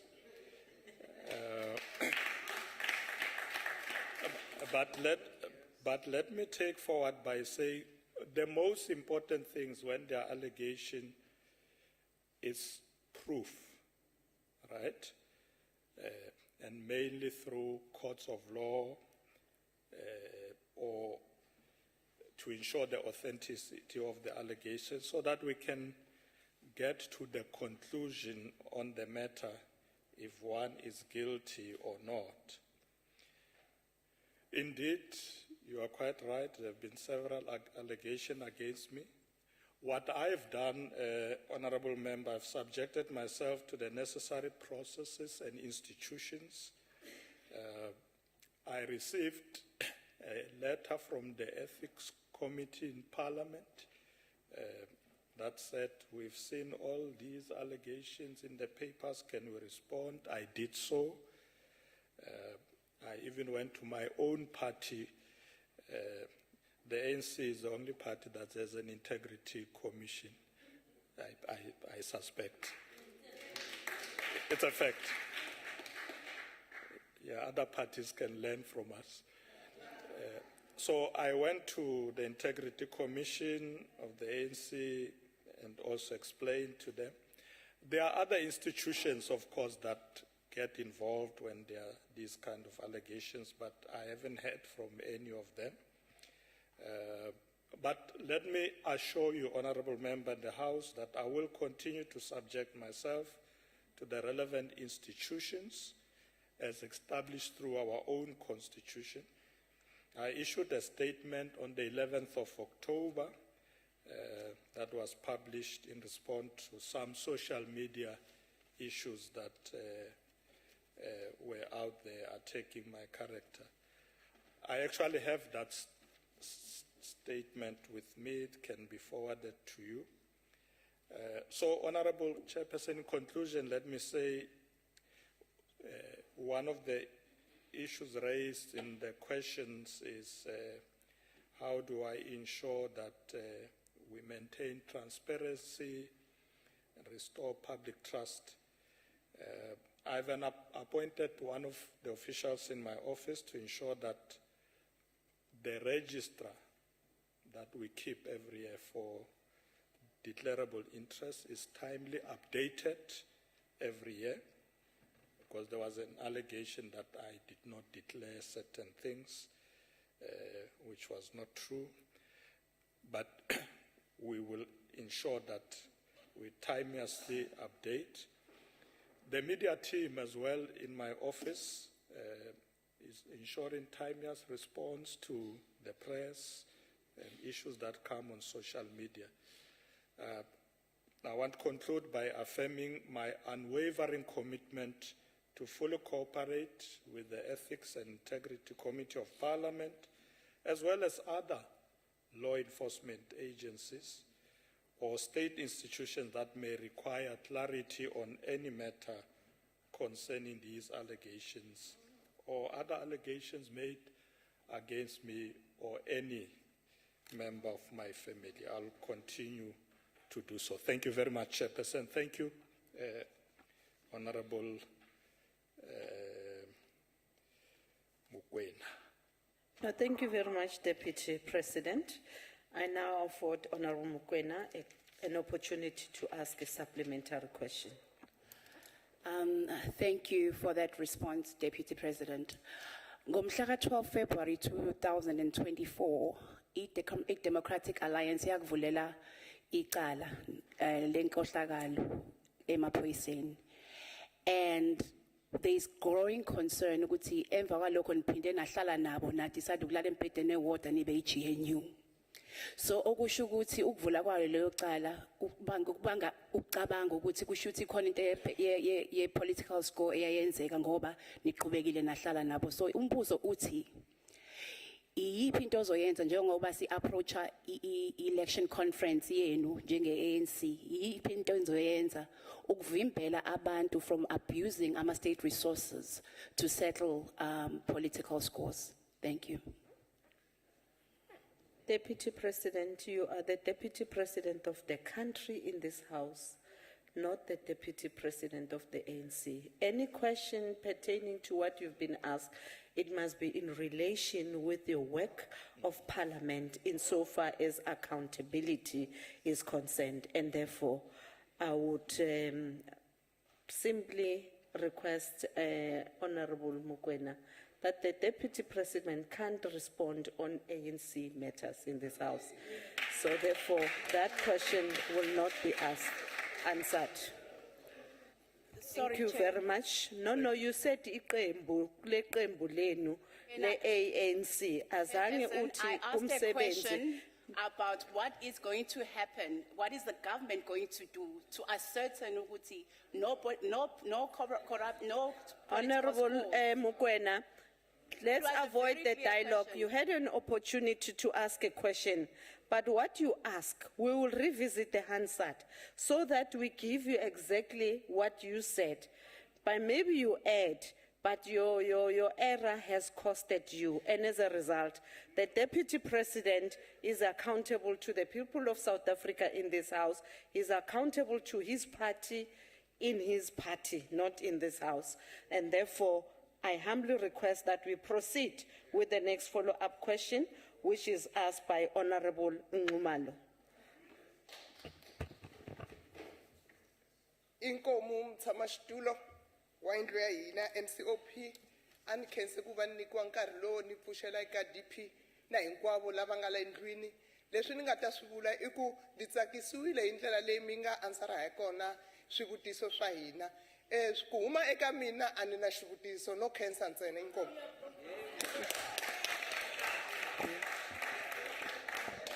Councillor Shunene, Honorable Nxumalo.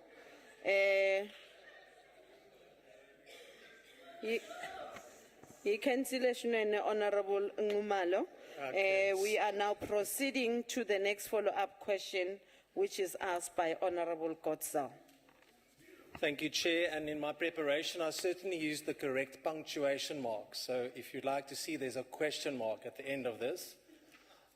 Deputy President. good You asked afternoon. the question verbally, not in writing. These are oral questions, not written questions. So that punctuation, if it's misplaced, the deputy will not respond. I was just trying to help you, Chair. Deputy President, your reputation for being aggressively protected appears to extend itself beyond your blue light convoy today. As the Deputy President of our country, you will appreciate that ethical leadership demands more than legal innocence, that it requires a person in a leadership position to avoid even as much as a perception of impropriety in order to maintain public confidence.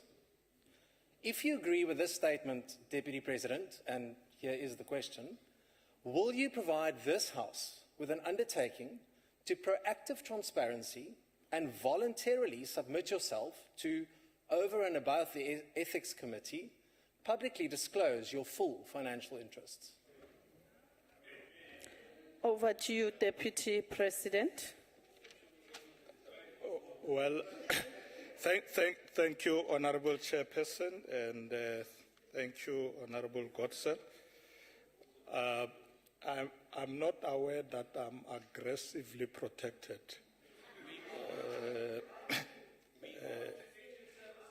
Yeah, I'm not aware of that. But let me just say that, you know, I've been a member of parliament and legislatures for many years. And it is the ANC that introduced this approach that we must declare our interests as members of parliament, as MECs, as ministers, and we do that all the time. So anybody who wants to know about my financial interests, what do I own, where do I live, it's all there in parliament.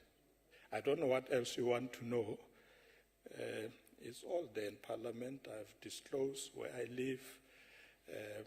I haven't told them how much I have in my bank account. Maybe they can show you. It's all there. So we shouldn't worry about those things because Parliament did not say I must go and declare those things somewhere publicly in newspapers. They say declared here.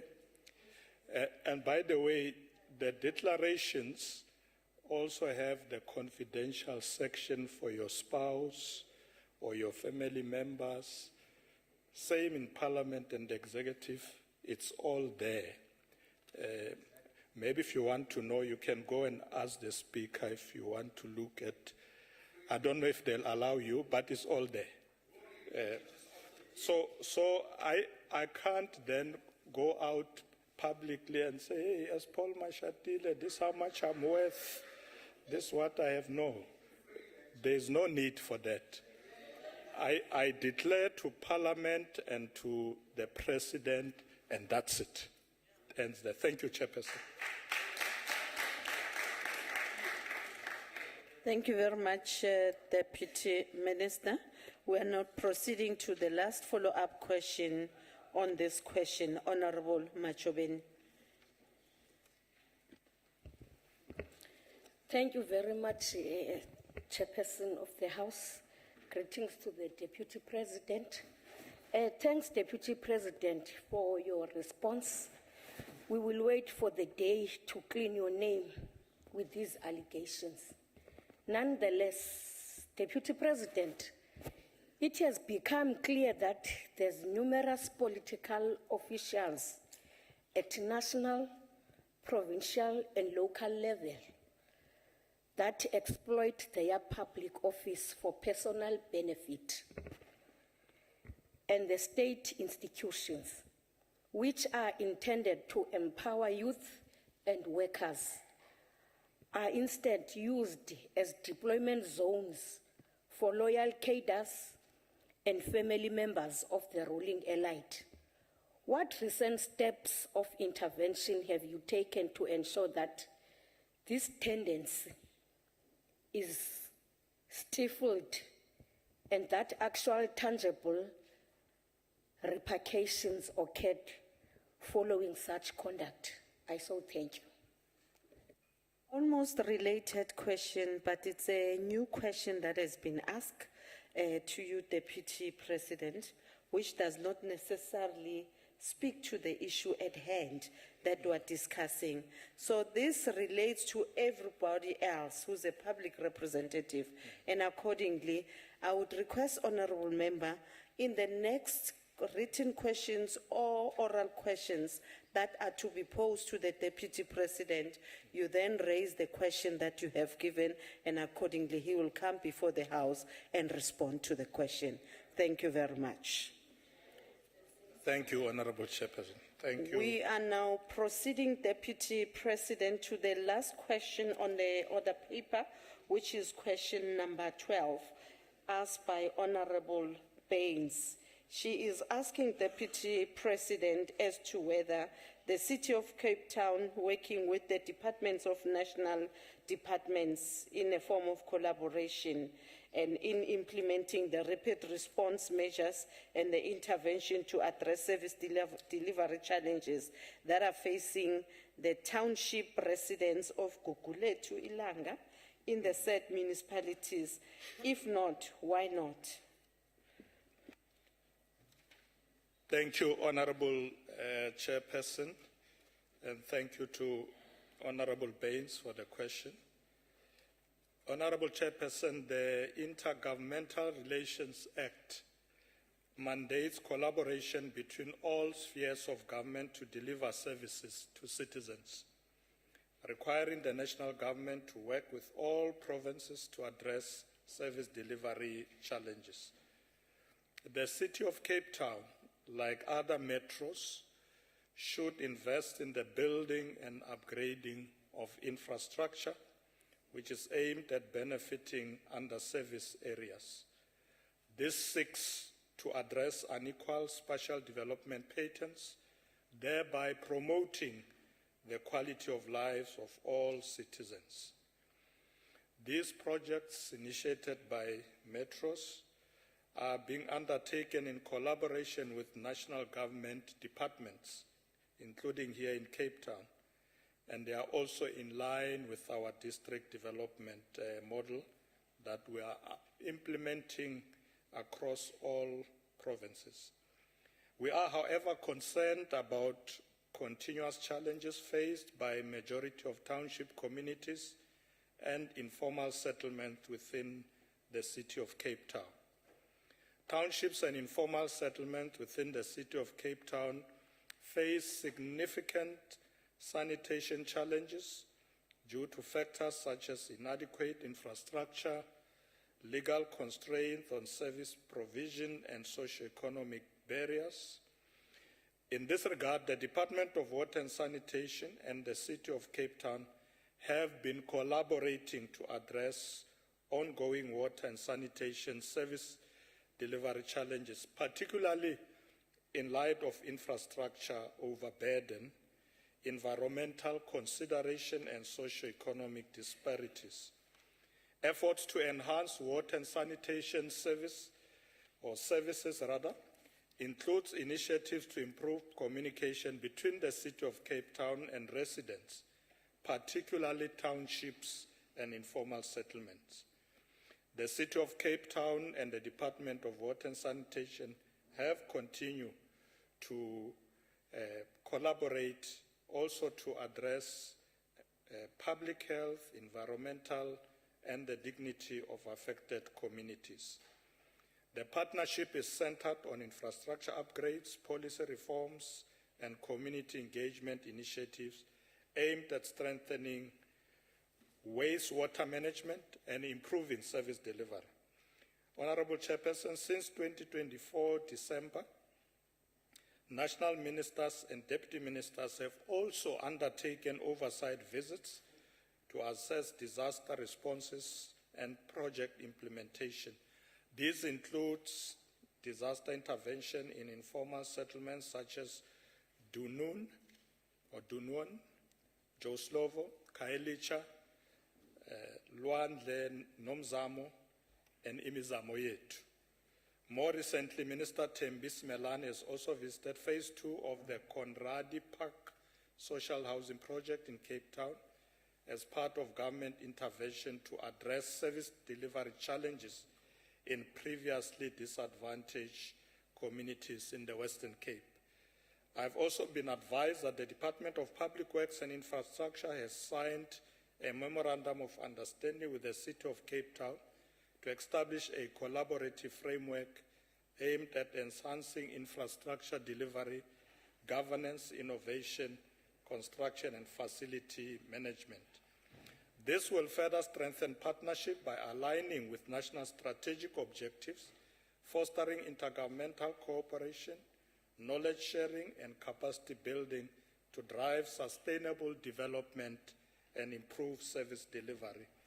And lastly, these collaborative projects highlight the critical importance of continued infrastructure investment, effective land use management, and strengthened intergovernmental collaboration to ensure sustainable basic services, particularly in vulnerable communities and informal settlements across the province.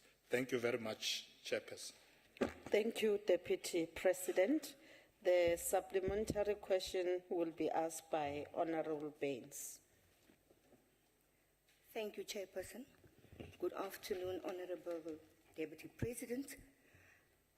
My question is also about service delivery challenges, and forgive me, some of them might be repetitive, but it is crucial. We are in the Western Cape, and I think I structured my question so that people from the rural area watching us can hear what I'm asking. So, Honorable Deputy President, the collapse of municipal services in the Western Cape has resulted in an environment where criminals take turns, infrastructure development projects are lucrative extortion opportunities for organized gangs, and gangs collude with government officials, result in the stalling of critical infrastructure projects. Residents are left at a disadvantage while criminals and corrupt officials thrive in leafy suburbs, where those in leadership positions make meaningless promises of a well-run Western Cape province and make deliberate decisions to ignore certain areas because they do not part of their voting constituencies. Deputy President, my question, however, is whether the government has considered outlining a clear township service delivery plan to address the decline in local governance in many municipalities, especially in the Western Cape, restore service delivery in the townships in the Western Province, and bridge the racial and economic divide between the leafy suburbs and the townships. I thank you. Thank you, Honorable Baines. Over to you, Honorable Deputy President. Thank you very much, Honorable Chairperson. Thank you, Honorable Baines, for the follow-up question. There is a light at the end of the tunnel because, as I said earlier, that there is now a sort of acceptance by the leadership of the Western Cape that collaboration with national government is very important. I know that at some point I visited, I was in Khayelitsha and I was very unhappy with sewer running on the streets, and I made a comment that the province is neglecting these areas. And Helen Zille was not happy with me. She issued a statement that as if I'm talking something that is not true. But I'm quite happy now that I think there is cooperation. The ministers from national government are coming, and they will come to your areas. They are coming. We are dragging the Western Cape leadership with us. We are dragging them. Let's go and fix things. Because it's important that we must not just focus in the cities. We must go in the townships, informal settlements, and address to challenges there. But I'm happy, Honorable Baines, that they are there now. Yeah, the ministers from national government are here. They are working with the Western Cape to address these problems, including in those rural areas that you are concerned about. Thank you very much, Chairperson. Thank you very much, Deputy President, for the response. We're now proceeding to the first follow-up question to be asked by Honorable Swart. Thank you, Honorable Chair, and good afternoon, Deputy President. As you said, there's light in the tunnel. It's not light in the tunnel, Deputy President. There's always light in the Western Cape. There's always light.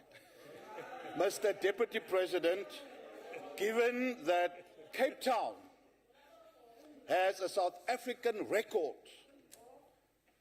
infrastructure budget of 40 billion rand over the next 3 years.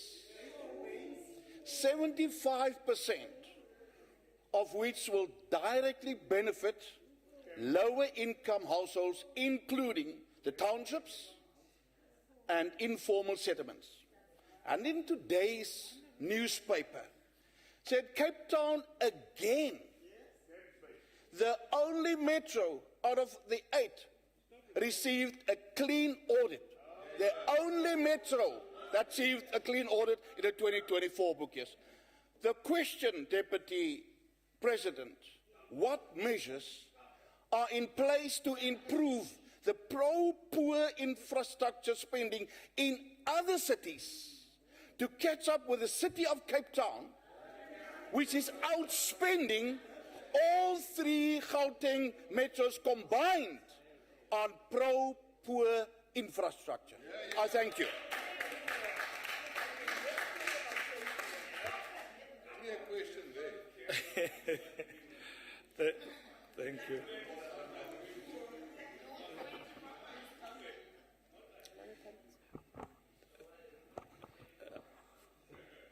Order, honorable members. Can we get to the business of the day? Honorable Swart, the question that you have asked, it's not in relation to the initial question that was posed by Honorable Baines to Honorable Deputy President. And accordingly, I would request that in his second appearance, you ask that question to the Deputy President and he will then respond to it at that point in time. We are now proceeding order, to Madam the Chair. next.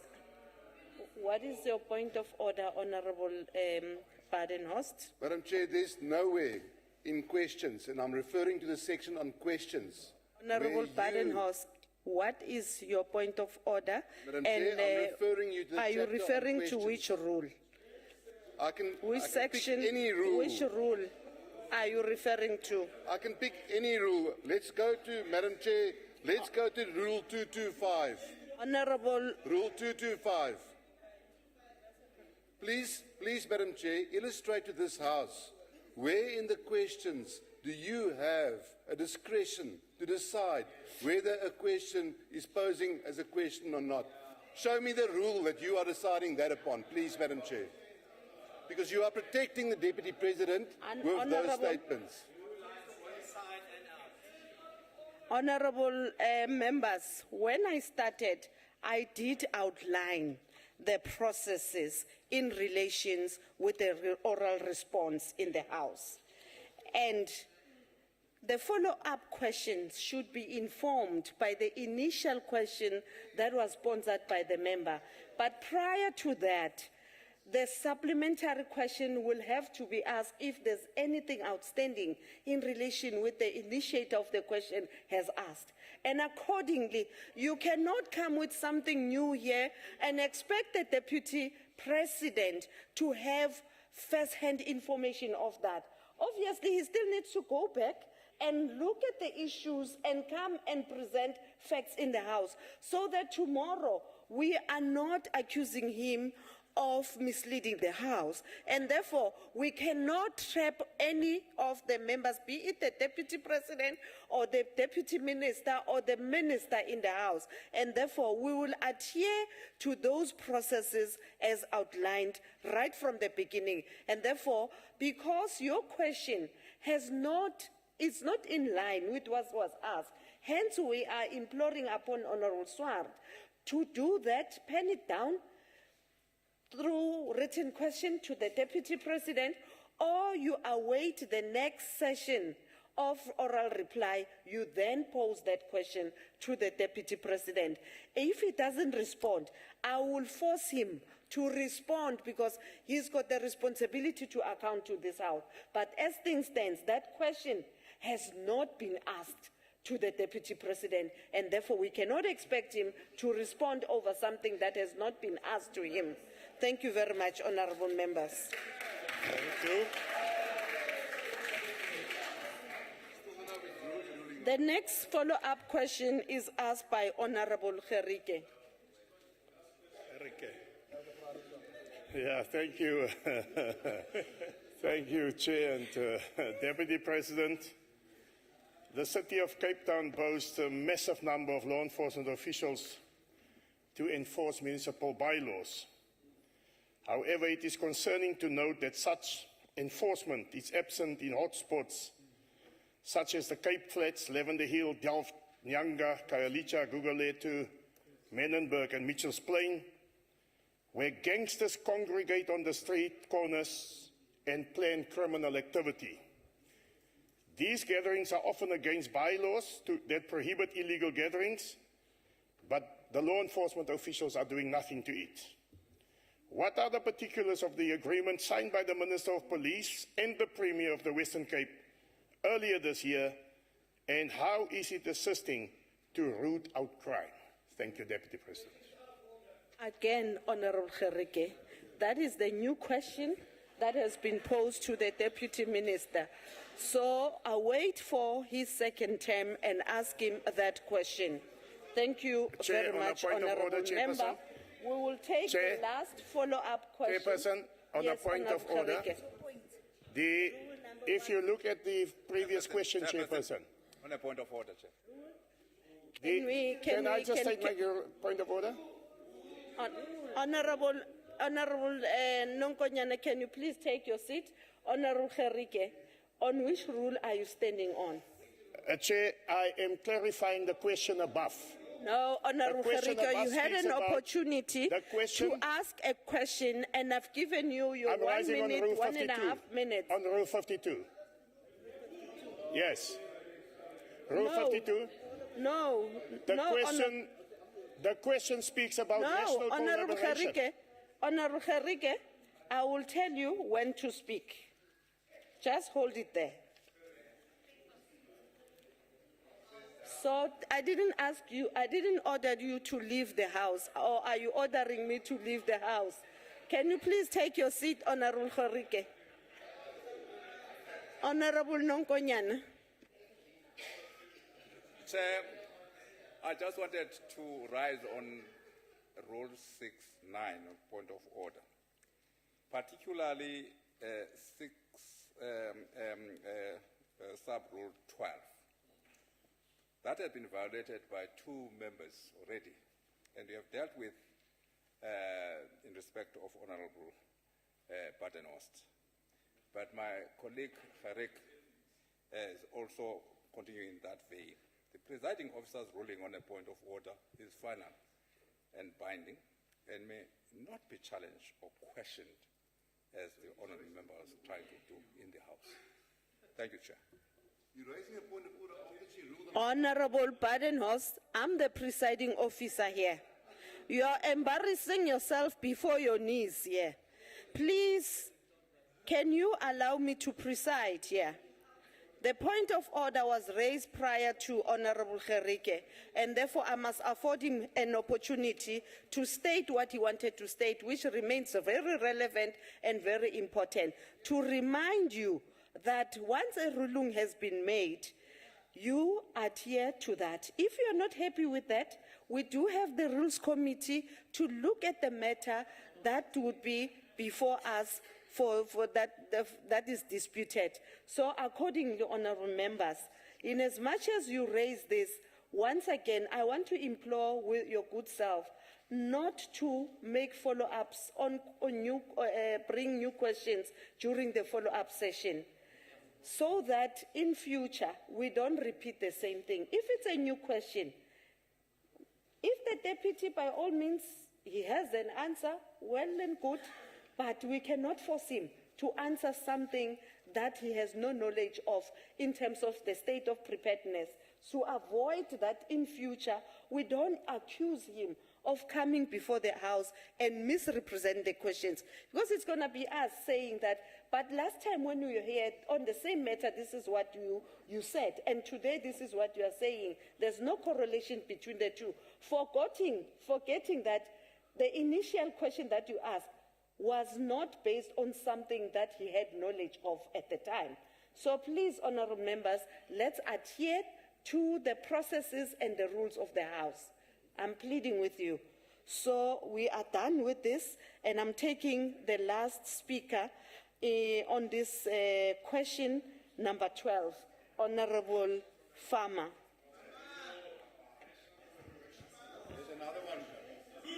Are you sure that I must be the last one? Chairperson, before my question, allow me to congratulate Councillor Sandra Miller of Ward 4 in Karoo, Hoogland, who yesterday wrestled the ward away from the ANC and from the Patriotic Alliance to win that ward. Also, Honorable members, order please, order. Can we listen to Honorable Farmer? Since you've been speaking, I've been watching him. He's sitting there attentively. He has never disrupted anyone. Can we accord him the same respect as he does with us? Over to you, Honorable Farmer. thank you, Chairperson. At the same time, I want to congratulate the ANC for winning their ward again in Oakip, albeit by the skin of their teeth from the PA. But also, Chairperson, out of the 4 contestants, there was a blue party who came in 5th. Shame to them. My question is, Honorable Deputy President, what specific Now the clock starts. Very clear. Can you proceed, Honorable Farmer? What specific and time-bound interventions will be implemented to restore effective service delivery in dysfunctional municipalities like City of Cape Town, ensuring that funds are spent efficiently and transparently? Thank you, Chair. Deputy President. Thank you, Honorable Chairperson, and thank you, Honorable Farmer, for the question, follow-up. I did say earlier, as I was responding to questions, that the Minister of COGTA has already identified municipalities where there should be intervention and will come up with a proposal to Cabinet. So when you ask how long will it take, when is it going to happen to restore, the work has already started. By the way, when we look at functionality of municipalities, we don't exclude the metros. We also look at the metros because when the metros do their work, that doesn't mean they are perfect. So we don't only look at local municipalities, rural areas, we also look at the metros, including exactly what the Auditor General has pointed out. And I think it's important, Honorable Chairperson, that members should go through the report of the Auditor General because it's very easy to say, oh, this one got a clean audit, this one not. No, go through that, because what the Auditor General does looks at all functional areas of a municipality. So you may get a clean audit on particular areas and not on others. So read it properly, then you will understand what's happening. But that work is also now being done by the Minister of COGTA working with other ministers, and they are going to report to Cabinet on the interventions we are going to make, because local government is really at the coal face of service delivery. That's where our people are, so we must get it right. Thank you very much, Honorable Chairperson.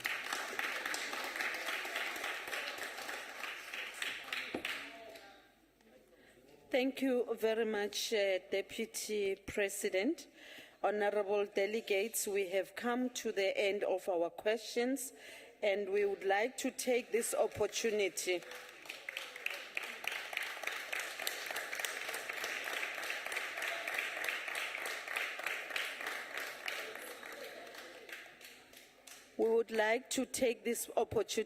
once more and thank the Deputy President for coming to the House and give account to the work that he is doing. Order, honourable members. The sitting is still in session. Honourable members at the back, can you please take your seats? Thank you. Once again, we want to thank you, Deputy President, and your entire entourage, as well as the Council, for being with us at all times when you are supposed to be accounting to the House. And thank you, honourable members, for making yourself available for this important work that we are doing before the NCOP on behalf of our provinces and the entire people of South Africa. Having said that, the sitting is adjourned. Thank you very much.